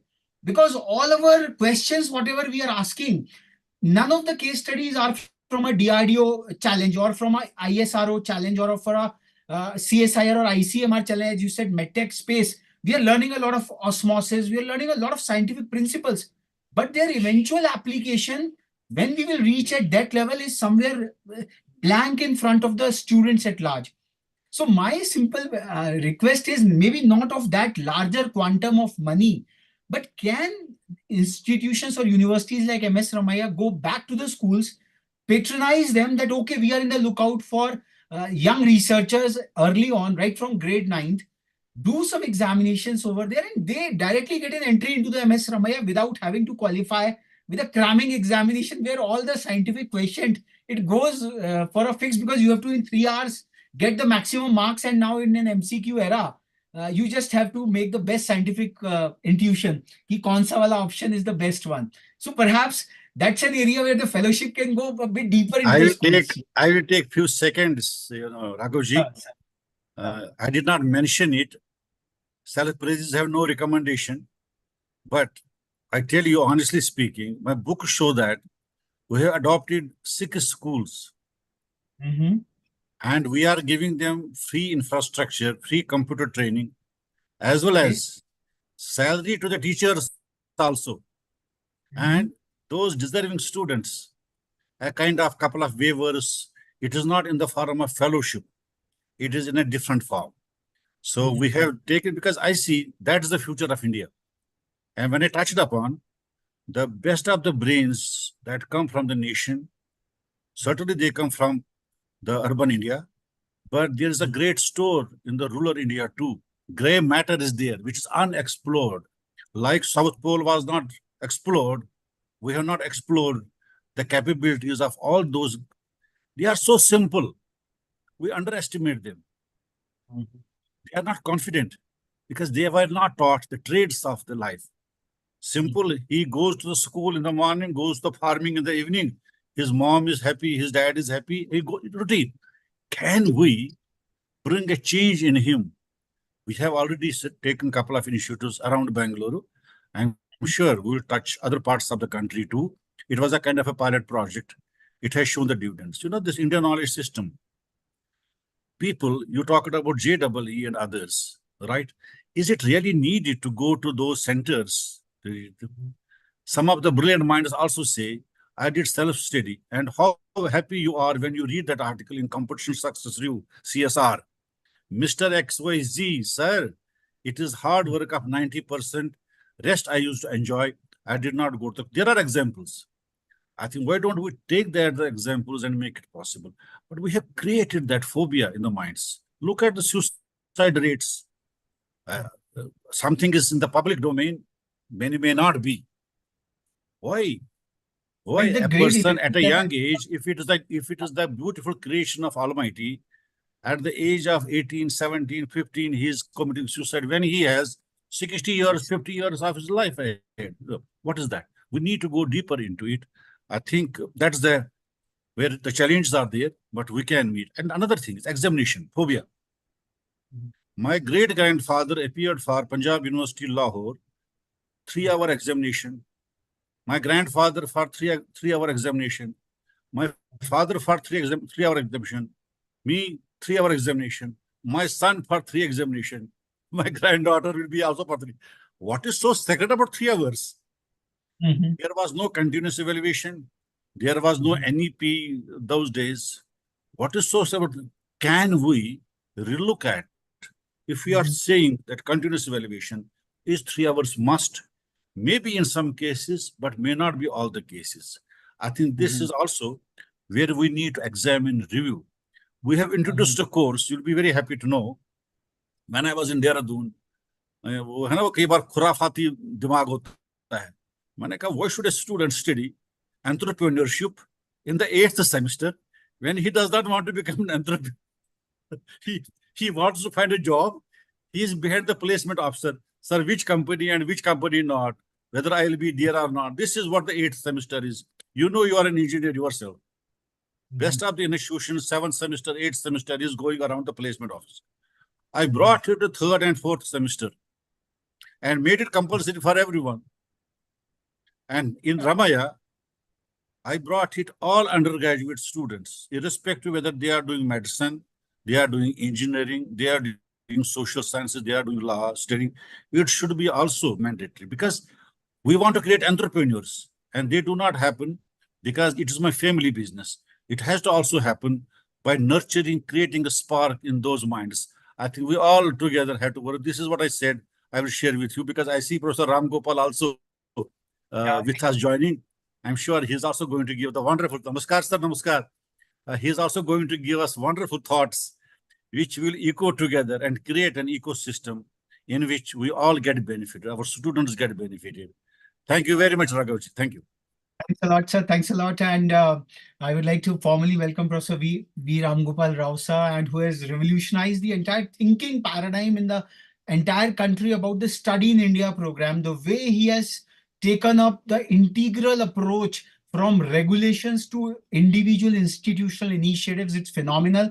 And Professor Atul Khosla mentioned a lot of scope, a lot of, I would say, comparative advantages which Indian universities have vis-a-vis the global players. He mentioned in his address about that how to address the scale. That is what Indian universities have, those comparative advantages and the newer vistas they can look at it. So I would request Professor Ram Gopal Rao sir to illumine us on this larger thematic at World Education Forum, especially how we can internationalize our universities, the mass exodus we are seeing, not just the students, the human capital, but also our very valuable forex reserves, which hurt our fuel bill in a phenomenal way as well. So, and also what Professor Raina talked about, touched upon the theme of interfacing the higher education institutions with the R&D ecosystem at large. Professor Raina talked about re-engineering research in a big way, rethinking research. It is not just about the citations per se, but an applied research like MS Ramaya is surrounded by 8,000 industries, solving their small problems and making it really pertinent, and all the efforts converging towards the vision of the 5 trillion, the 17 trillion economy, whatever we have. Over to Professor Ram Gopal Rao, sir. Sir, you have to unmute yourself, sir. You want me to talk about the internationalization of education? Is that the theme? Or I thought I was looking at the poster. You wanted about DRDO, ISRO Connect and all that, right? Yeah. So first, the international, in that context, also the R&D space of it, we can merge both the themes. That's the focus of the day, sir. Yeah. Oh, that's fine. So in fact, on the internationalization thing, in fact, my last article in Times of India was on the Indian students going out. Almost like 750,000 students last year have gone abroad for higher education. And by 2025, like $75 billion of Indian money will go out in the form of tuition and all that. I thought, that's so many times more than our education budget. And I just don't understand how we have landed ourselves in this situation.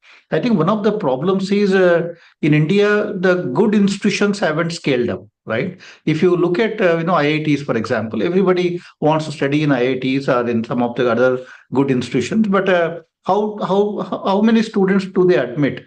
All IITs together at the undergraduate level admit about 16,000 students. And you look at one medium-sized US university, it actually admits more students than that. So what, a medium-sized or one of the typical American universities admits as undergraduate students, all our 23 IITs together admit the same number of students. So our quality higher education has not scaled. And if you look at BITS or if you look at Ramaya or any other good institution, we are also struggling with scale up, because if you want to scale up these institutions, you need resources, right? And where would the resources come from? If you look at the public funded institutions like IITs, there is actually no financial model to run these IITs. In the country today, how are these IITs funded? I was director of IIT Delhi for 6 years, so I can tell you The way it happens is in the month of January, February, there is a meeting held in MHRD where we all go with a proposal and we meet with the secretary and say that these are our requirements and you give us this kind of money.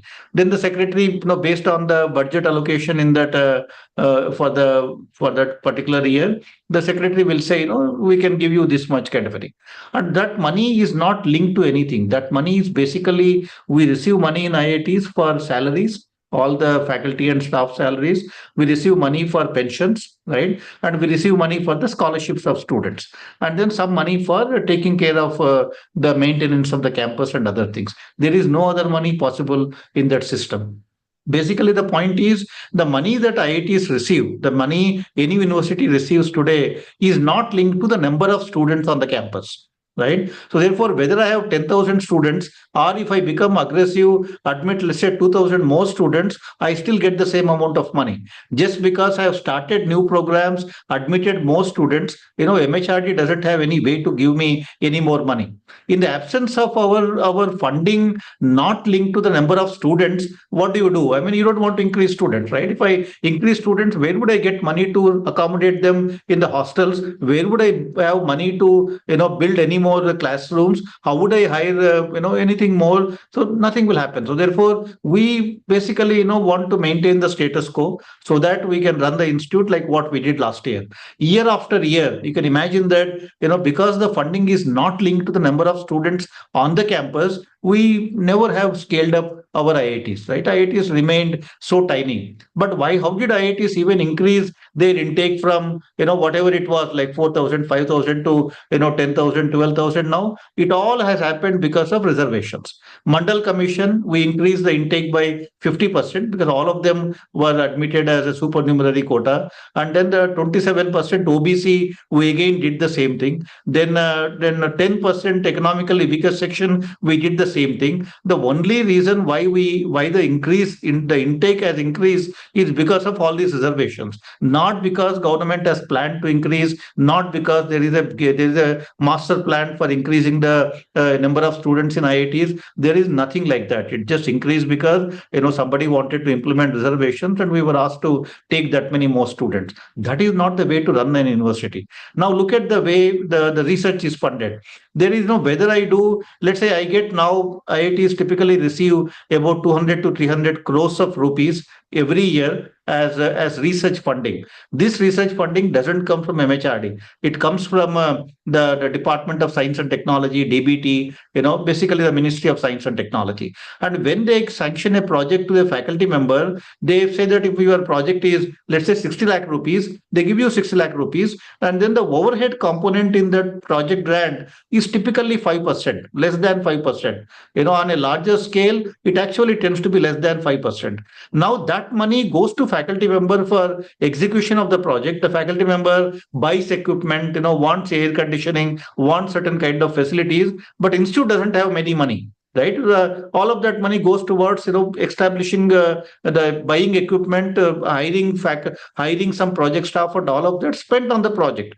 So institute doesn't receive any of the project grant. So because the average overheads in this country are typically about 5%. I did a study at IIT Delhi, 5 years of research budgets, research funding we received, looked at how much money was as the overhead. It was about 5%. Now, in the process, what happens? The more research you do, right, the institutions actually become worse. Why do they become worse? All these facilities are created now. Your electricity bill will go up. Your maintenance costs will go up. Suddenly, if one equipment goes down, they come to the institute asking for some support to maintain the equipment, but we don't have any money because we haven't received any overhead component. As a result, now all these, there will be so many equipment lying in our institutions which require maintenance. Faculty cannot maintain because the project has ended. Institute doesn't have resources because there is no money collected from that project. We realize that we spend about 11% in administering a project while we receive about 4% overhead. Right? So if you do more research, you lose money. If you admit more students, you become worse. How do you run an institution in this country today? Why would our institutions become global research centers? Why would our institutions scale up and admit more students? How do we ever, scale up the quality education in this country? This is basically the problem. Until we have a proper financial model, until, because how would I in fact wrote articles on that. I have been, talking to, I spoke with MHRD, made presentations at all levels. I only said that it costs IITs about 6 lakh rupees per year per student, right? To educate a student in an IIT, it costs 6 lakh rupees per year per student. Student pays about, let's say, 2 lakh rupees as the fee. Now you give the grant to the institute as a subsidy, right? As a subsidy per student. What is the actual cost of education? What is the money that we have charged from the student? The remaining subsidy you need to provide as a grant. So the moment you start linking the number of students on the campus with the grants, then institutions will scale up, because I know that if I admit, let's say 2,000 more students, I will have this much of more money. So therefore institutions will scale up, and over a period of time, more and more students will get, high quality education in good institutions in the country. And if I do more research, if somebody gives me overhead, I know that, if I do more research, I will also get more money for the institute to maintain and sustain all the research. That is when these things will scale up. So India's problem is lack of financial model at all levels. As a result, the educational institutions haven't scaled, the good ones. And in the absence of that, obviously students will go abroad, right? Everybody these days wants a quality education. And if I cannot get admission in good quality institutions in the country, if admission is easier, to get in any of these good institutions abroad, people are willing to pay that kind of money and then, earn the degree from those institutions. $75 billion will be the foreign exchange outflow year after year. I think we need to wake up, and we need to wake up. We need to realize what is wrong with the higher education system in the country. We need to have a proper financial model. We need to invest more resources in the higher education. So we are all being, these are all like very ad hoc kind of a way running these institutions, and it's not the way it will ever run. You look at any good American university, Stanford, if you take, one third will be the fee. The money that comes from tuition fee will be 1/3 of the revenues. 1/3 will be the overheads charged on the research. The research projects, Stanford charges up to 60% of money as the overhead. Up to 60% goes to the university when a faculty member gets a research grant. That is the money that Stanford uses to run the university. Therefore, more research you do, you receive, more money for the university, and that's what sustains the excellence in research. And 1/3 of the money comes from the endowments and all of the philanthropy, the gifts. They cover the other 1/3. This 1/3 model is what sustains excellence in the foreign universities. In India, there is nothing like that. You just, go to ministry, get some money and run the institute. Next year, you again go back, do the same thing. I think, this is not the way Indian higher education will ever achieve excellence and will not even scale. And that's a sad state of affairs right now. I just hope, somebody realizes that it needs to be done and then puts in place a proper financial model for our institutions to run.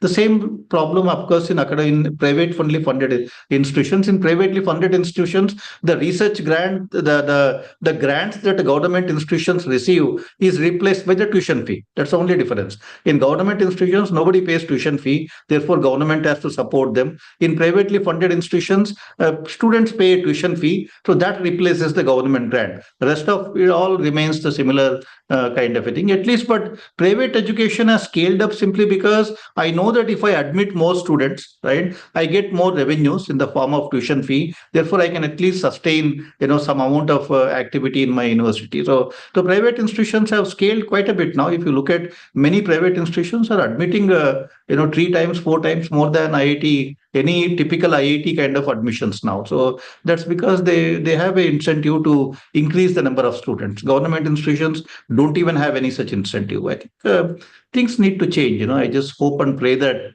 we do that, sometime in the near future. I'll stop. Thank you. Thanks a lot, sir. You have really hit the bullseye, and an accountable financial model is perhaps required to help India's higher education compete with the globally best. And since sir has put finance at the fulcrum of it all, the forex consideration perhaps should ignite the thought process of having an accountable financing across the higher education space out here. Thank you so much, sir, for this, I would say, pinpointed and an action-oriented exhortation on this ultimate day of the World Education Forum 2024. We hope that this really reaches at the right full levels. And as the last speaker, as the, I would say, the ultimate speaker, the ultimate dignitary of the World Education Forum 2024, we would like to invite Professor Richa Chopra, ma'am, who is the core faculty of Indic Knowledge Systems at IIT Kharagpur. And Indian knowledge systems has gained tremendous, I would say, quite an attraction, more from its content, but about its pedagogy as well. Because when we have to look within and aspire for future, the ennobling statements at the political level and at the bureaucratic level, at the leadership level, I think we have something in our past, the past great universities, whatever we had, the paradigms which we used to have. We also had our own financing models also. So I think let's hear Professor Dr. Madam Richa Chopra, ma'am, as to what, how we can learn to fix the myriad challenges, I would say, which faces the India's higher education forum, and also fulfill our aspirations to really become a Vishwa Guru Bharat, whatever terminology we use it. Over to Professor Richa Chopra, ma'am. My namaskars. Am I audible to everybody? Yes, ma'am. All distinguished dignitaries and the audience. And I would like to start with a small mantra from the Upanishads. Om Sahana Vavatu Sahanau Bhunaktu Sahaviryam Karvavahai Tejasvi Navadhitamastu Ma Vidvishavahe. Om Shanti Shanti Shanti. So thank you so much for inviting me to the World Education Forum. And I would like to speak on the holistic education, the inwardness of education. There's a saying, Sa Vidya Ya Vimuktaye. Education is that which liberates us. So my question is that all the education that we give to our students, I deal with so many students on a day-to-day basis in IIT and across other institutions. If I ask this question to the students and the teachers, is the education that each one of us is receiving or giving, is it making us really free and happy? And the answer, unfortunately, is no. So if we ask students, what is it that is happening to you? Or if I ask the teachers, what is it that is happening to you? And the very common answer is worry, anxiety, insecurity about the future, regrets about the past, so on and so forth. So it is really a question that what our Shastras talk about education to be liberating and emancipating, we are nowhere there. All of us are educationists. We are talking of the career aspirations of students. We are talking about the monetary gains a student maybe should be achieving. But are we also looking into what this education is doing to the minds of the student? That is a very important and a fundamental question. Why do we have students and teachers who are depressed, who are not able to manage the workload, who have anxiety, who have competitiveness, low self-esteem, suicides? If I look at the counseling centers across different educational systems, it is not very encouraging. More and more students going to the counselors and psychiatrists. It is really this dimension really needs a thought as to what education should be. And is it really liberating us, making us happy, making us peaceful, making us calm? When I close my eyes, am I really feeling the peace within? And when I open my eyes, do I have the attitude, what can I do for the world? I think this should be the spirit of education. Nishkam Seva. Are we anywhere reaching there? The answer is no. If we see the students in our classrooms, there is utter restlessness. The attention span is hardly there. The retrieval, the ability to retrieve things, it is not very encouraging. Because why? You see the students walking on the corridors and they're all on the mobile phones. So education should be something that really helps the student understand his own being. That is very, very fundamental. Very fundamental. What is the point in knowing anything in the world if I really don't know my own self? What is the point in knowing everything of the world if I don't know how to handle my own mind and my own emotions properly? Because if this is not handled properly, it is going to show itself across all our dimensions, whether it is career, whether it is relationship, whether it is health. Why do we have people so successful and having heart attacks at the age of 40, 45? That means somewhere our education, whether it is from the school level or from the higher education level, it is not attending to really cultivating the inner beingness of a person. So at IIT Kharagpur, we have the Center of Excellence for Indian Knowledge Systems, and I primarily deal with the science of mind from the Indian paradigm, and that is Yoga Sutras, Maharshi Patanjali's Yoga Sutras, and some aspects from our Upanishads. So maybe I would like to start with one or two stories, and all from our Upanishads. And it is something that anybody can relate to. Anybody can relate to. Why can't we have all the richness of our Indian knowledge traditions be presented in academic classrooms, which help students really connect with themselves? Why not? Why have we kept them as something which is esoteric and not mainstream it? For example, this story will be very relatable to all of us. And I would like to share this on this forum for all our listeners, because it is so close to us, but it ignites the spirit of self-inquiry, and all students should really inquire, who am I? This life is not going to be, it's just 70, 80 years of our life. What beyond that? Of course, the Atman is eternal. So not the intellectual aspect, but the pragya, the wisdom, that is somewhere the student should be led on to, connected with one's own real self, true nature, which is not changing. So the story goes as Raja Janak. We all know that he was probably an enlightened soul. And once he was in his sleep, and suddenly his mantri comes and he says, "Oh, Raja, wake up, wake up, wake up. There's a battle. We have to go and fight." So he wakes up, and along with his soldiers, he goes to the battlefield and he fights. He fights the war, but he loses the war. Now, when he loses the war, the kingdom is gone. He's rolling in the dust. His body is bleeding, cuts and wounds everywhere. There's nobody, everybody's gone. Kingdom gone, people gone, everything is gone. And he's in a very deplorable state. Now he's extremely hungry. So he goes to his own people, and everybody refuses him because the new king will not be happy if they support Raja Janak. He has lost the war. So nobody helps him. This is how the world is, isn't it?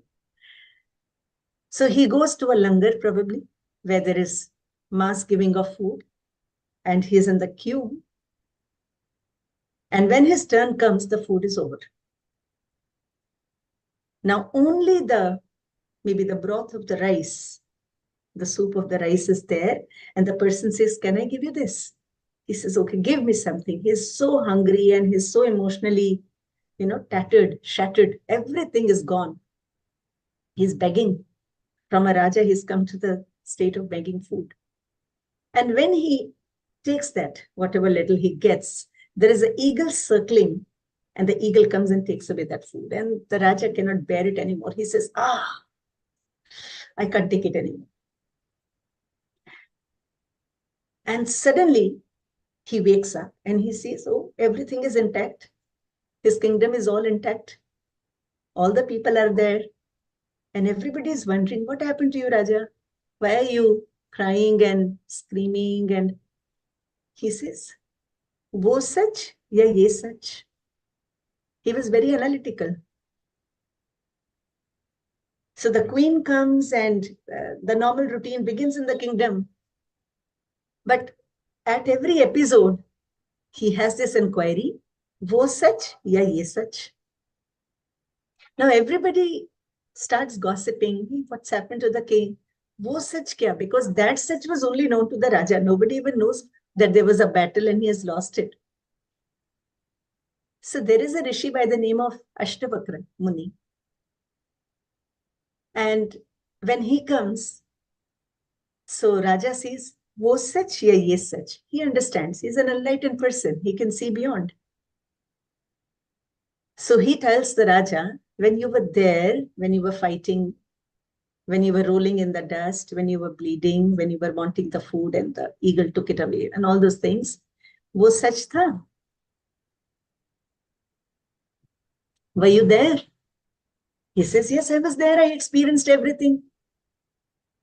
Then he says, right now, whatever is happening around you, are you experiencing this?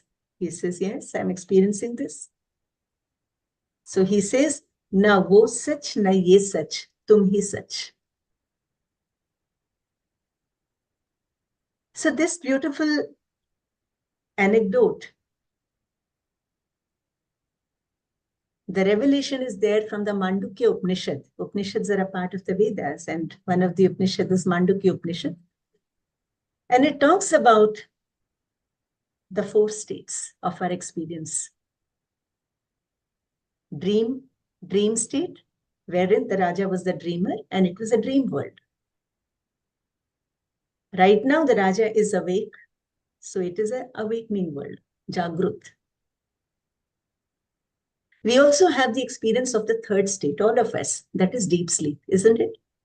गहरी नींद हम सबको आती है, कभी ना कभी तो आती होगी. अभी maybe the चिंताएं इतनी हो गई हैं तो नींद नहीं आती. Not a good sign. So we have the experience of sleep wherein there is no dream. It's absolutely blank. उसको कहते हैं सुषुप्ति. So when I have a very deep sleep, I wake up and I say, oh, I had a very good sleep, isn't it? हम कहते हैं ना, बहुत अच्छी नींद आई. Now the question is, who in me knows कि बहुत अच्छी नींद आई? If it was such a good sleep, किसको पता चला अच्छी नींद आई? That is the question. When I'm dreaming, I say, अरे बहुत सपने आए रात को. है ना? कहते हैं ना? अगर बहुत सपने आए, तो किसको पता चला मुझे सपने आए? If I say I'm awake right now, who in me knows that I'm awake?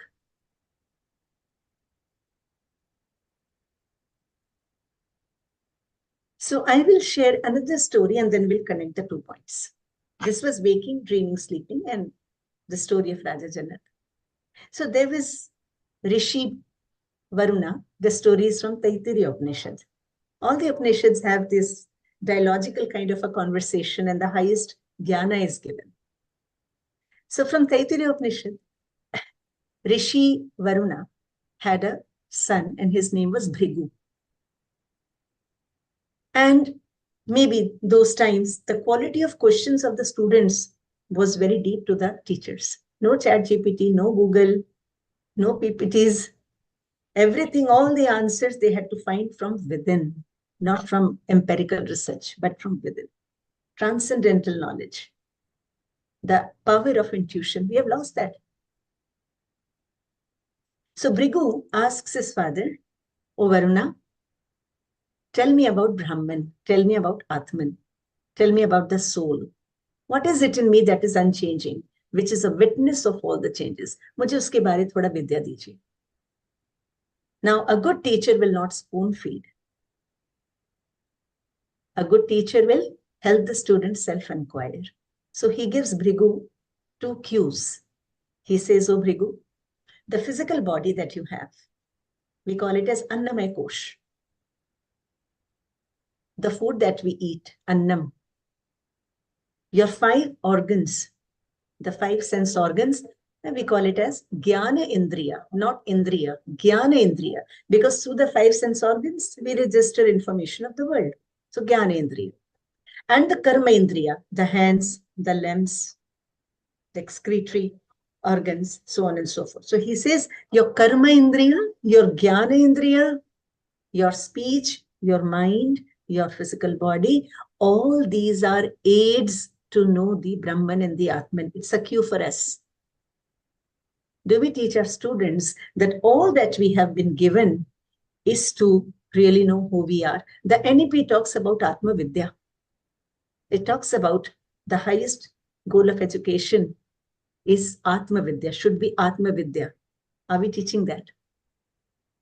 So he tells his son, your body, your Jnanendriya, Karma Indriya, food, manas, speech, all of this are aids to know the Brahman, that is the Atman or the self or the unchanging you in you.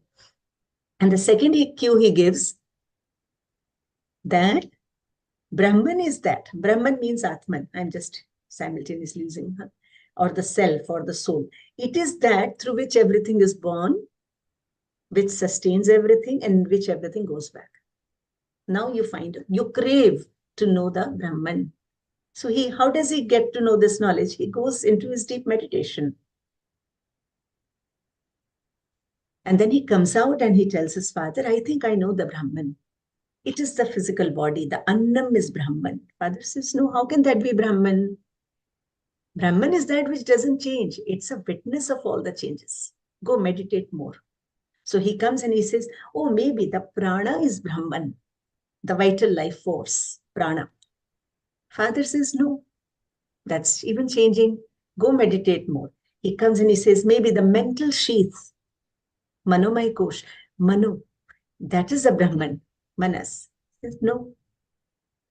Then he comes back and he says, maybe the higher intuition is Brahman. We have higher intuitive abilities, all of us. We hardly tap that. We are caught up in our physical body and in our mind and outside. That's it. Father says, no, go meditate more. And then he comes and he says, maybe Ananda is Brahman. Ananda, that's bliss inside us, irrespective of anything outside. A father gets very impressed with his sons, and then he teaches him about Brahman, which is beyond Anandamaya. This beautiful story from Taittiriya Upanishad gives us the revelation that the human dimension has 5 koshas. Annamaya, Pranamaya, the vital life force. The Manomaya, which consists of the Manas, the mind that works through the 5 senses is Manas. It consists of the Buddhi, intellect, the Smriti, and the Ahamkar, all collectively known as Antahakarana or Chitta. And then the Vijnanmaya Kosh, higher intuitive abilities, Anandamaya. Are we looking at our students like this? Or are we looking at the students as SC, ST, OBC, 9.5 CGPA? How are we looking at them? Do we even know that our physical body, Annamaya Kosh, our vital life force, the prana that runs, the Hatha Yoga Pradipika is all about the prana and the cleansing of the prana so that the mind can be stable. Do we even know, have we even thought of giving all this to our students? How to manage their vital life force? We so carelessly use our 5 sense organs in just putting the wrong ahar. Ahar is not just the food. It is all kinds of exposures which are not progressive. We see whatever we see with our eyes and our ears and then we say the mind is not stable. How can that be possible? The mathematics is what we input through our Gyanendriya, that becomes the content of my mind. So, the Maharshi Patanjali's Yoga Sutra beautifully starts with Ataha Yoga Anushasanam.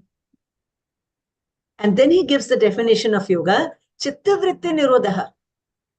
What is yoga? In which the modifications of the mind are stilled. And we think yoga is some kind of a physical asana.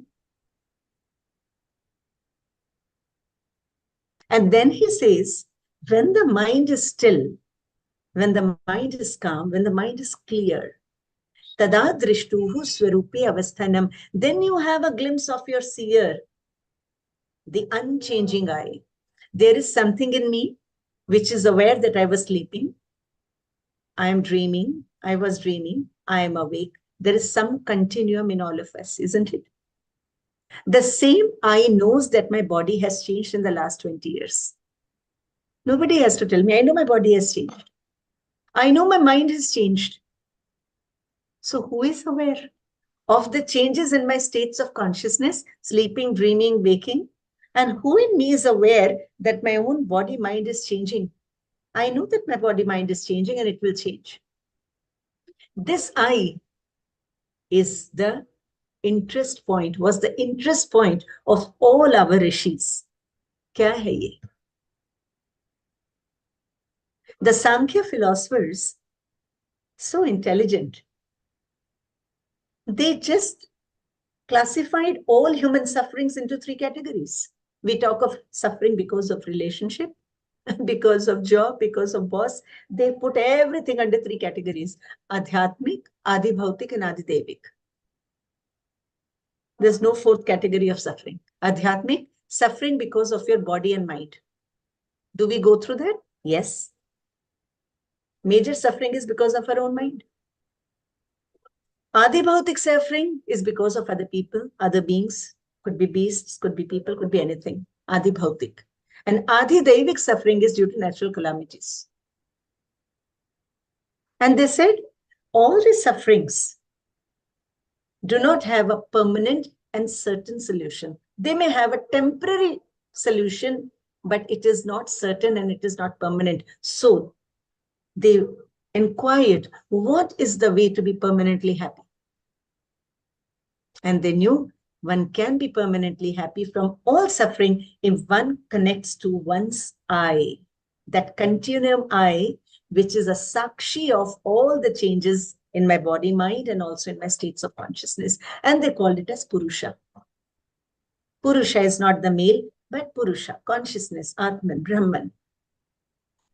Our Upanishads all talk about the essence of the Upanishads is Brahman, Atman, in different dialogical forms. If a student knows about his being, holistic being, and knows how to manage the Annamay, the Pranamay, managing the prana through proper pranayams or meditations, so many vidhis, manage the mind, Yoga Sutra is complete psychological manual. Why don't we give this education? We talk about vitamin A giving whatever, healthy eyes. Why can't we teach the Yoga Sutras and tell them how the mind is in its nature and how it can be handled by one's own self? Why do we even need a child to go to the psychologist? I'm myself a psychologist. If I know that I can really gym and jump and do exercises and eat well and I can have a good physical body, why cannot we train our students and equip them how to manage their mind? That knowledge is there in our Indian knowledge systems. Yoga Sutra is completely on that. Why can't we tell students the real nature of who they are and what the world is? Of course, I'm not saying that we needn't be aspirational. We needn't go and reach on the top, but we can be very, very equanimous and very stable and know that this is not going to be permanent. वो प्रज्ञा जगाना बहुत जरूरी है बच्चे में. We are driving our seat either being established at the level of our body or at the level of our mind. Accident hoga hi hoga because mind and body will change. But if my driver's seat is what is not changing, and then I drive my life and I achieve whatever I have to achieve, inside I will know I'm just playing a role, but I am a spiritual being having a human experience. I'm not a human being to have a spiritual experience. I am a spiritual being having a human experience, and life is in this form is transient. Why cannot we teach our children this?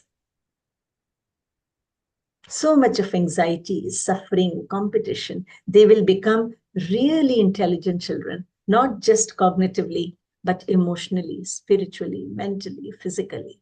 They will know what to eat, what to hear, they will not be bombarding their senses with every kind of pleasures and then ending up in a soup.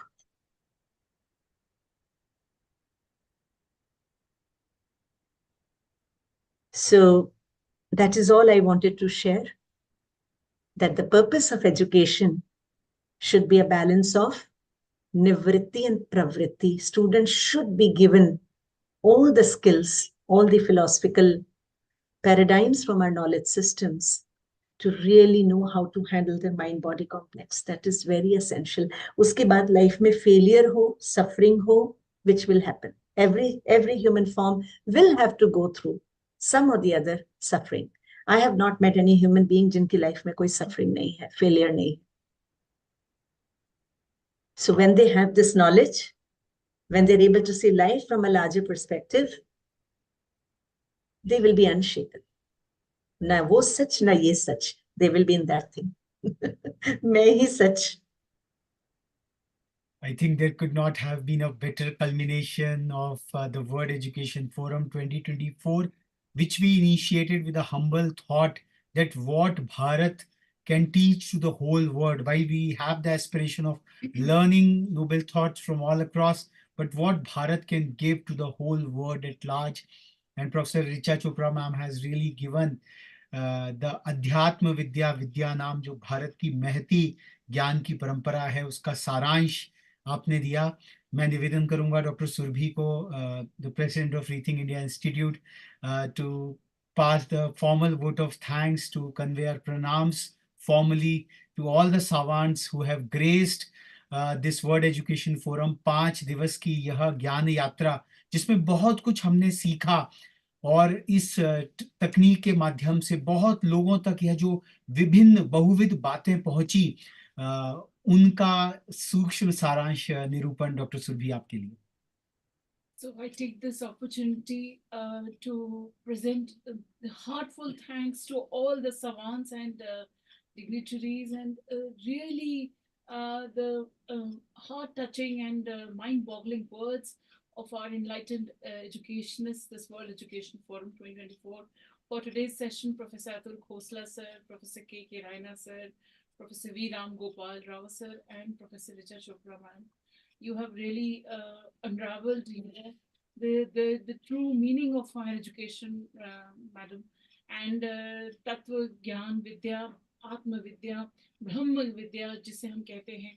This is the note on which we are concluding, and it's not the conclusion, it's the end of a grand beginning, because there's no end on learning till the very end and to the last breath. And I pay our tributes to all our savants, and with this we let noble thoughts come to us from all directions. And Bharat to ek vishwa guru ke roop mein hamesha asin raha hai, sadaiv asin raha hai.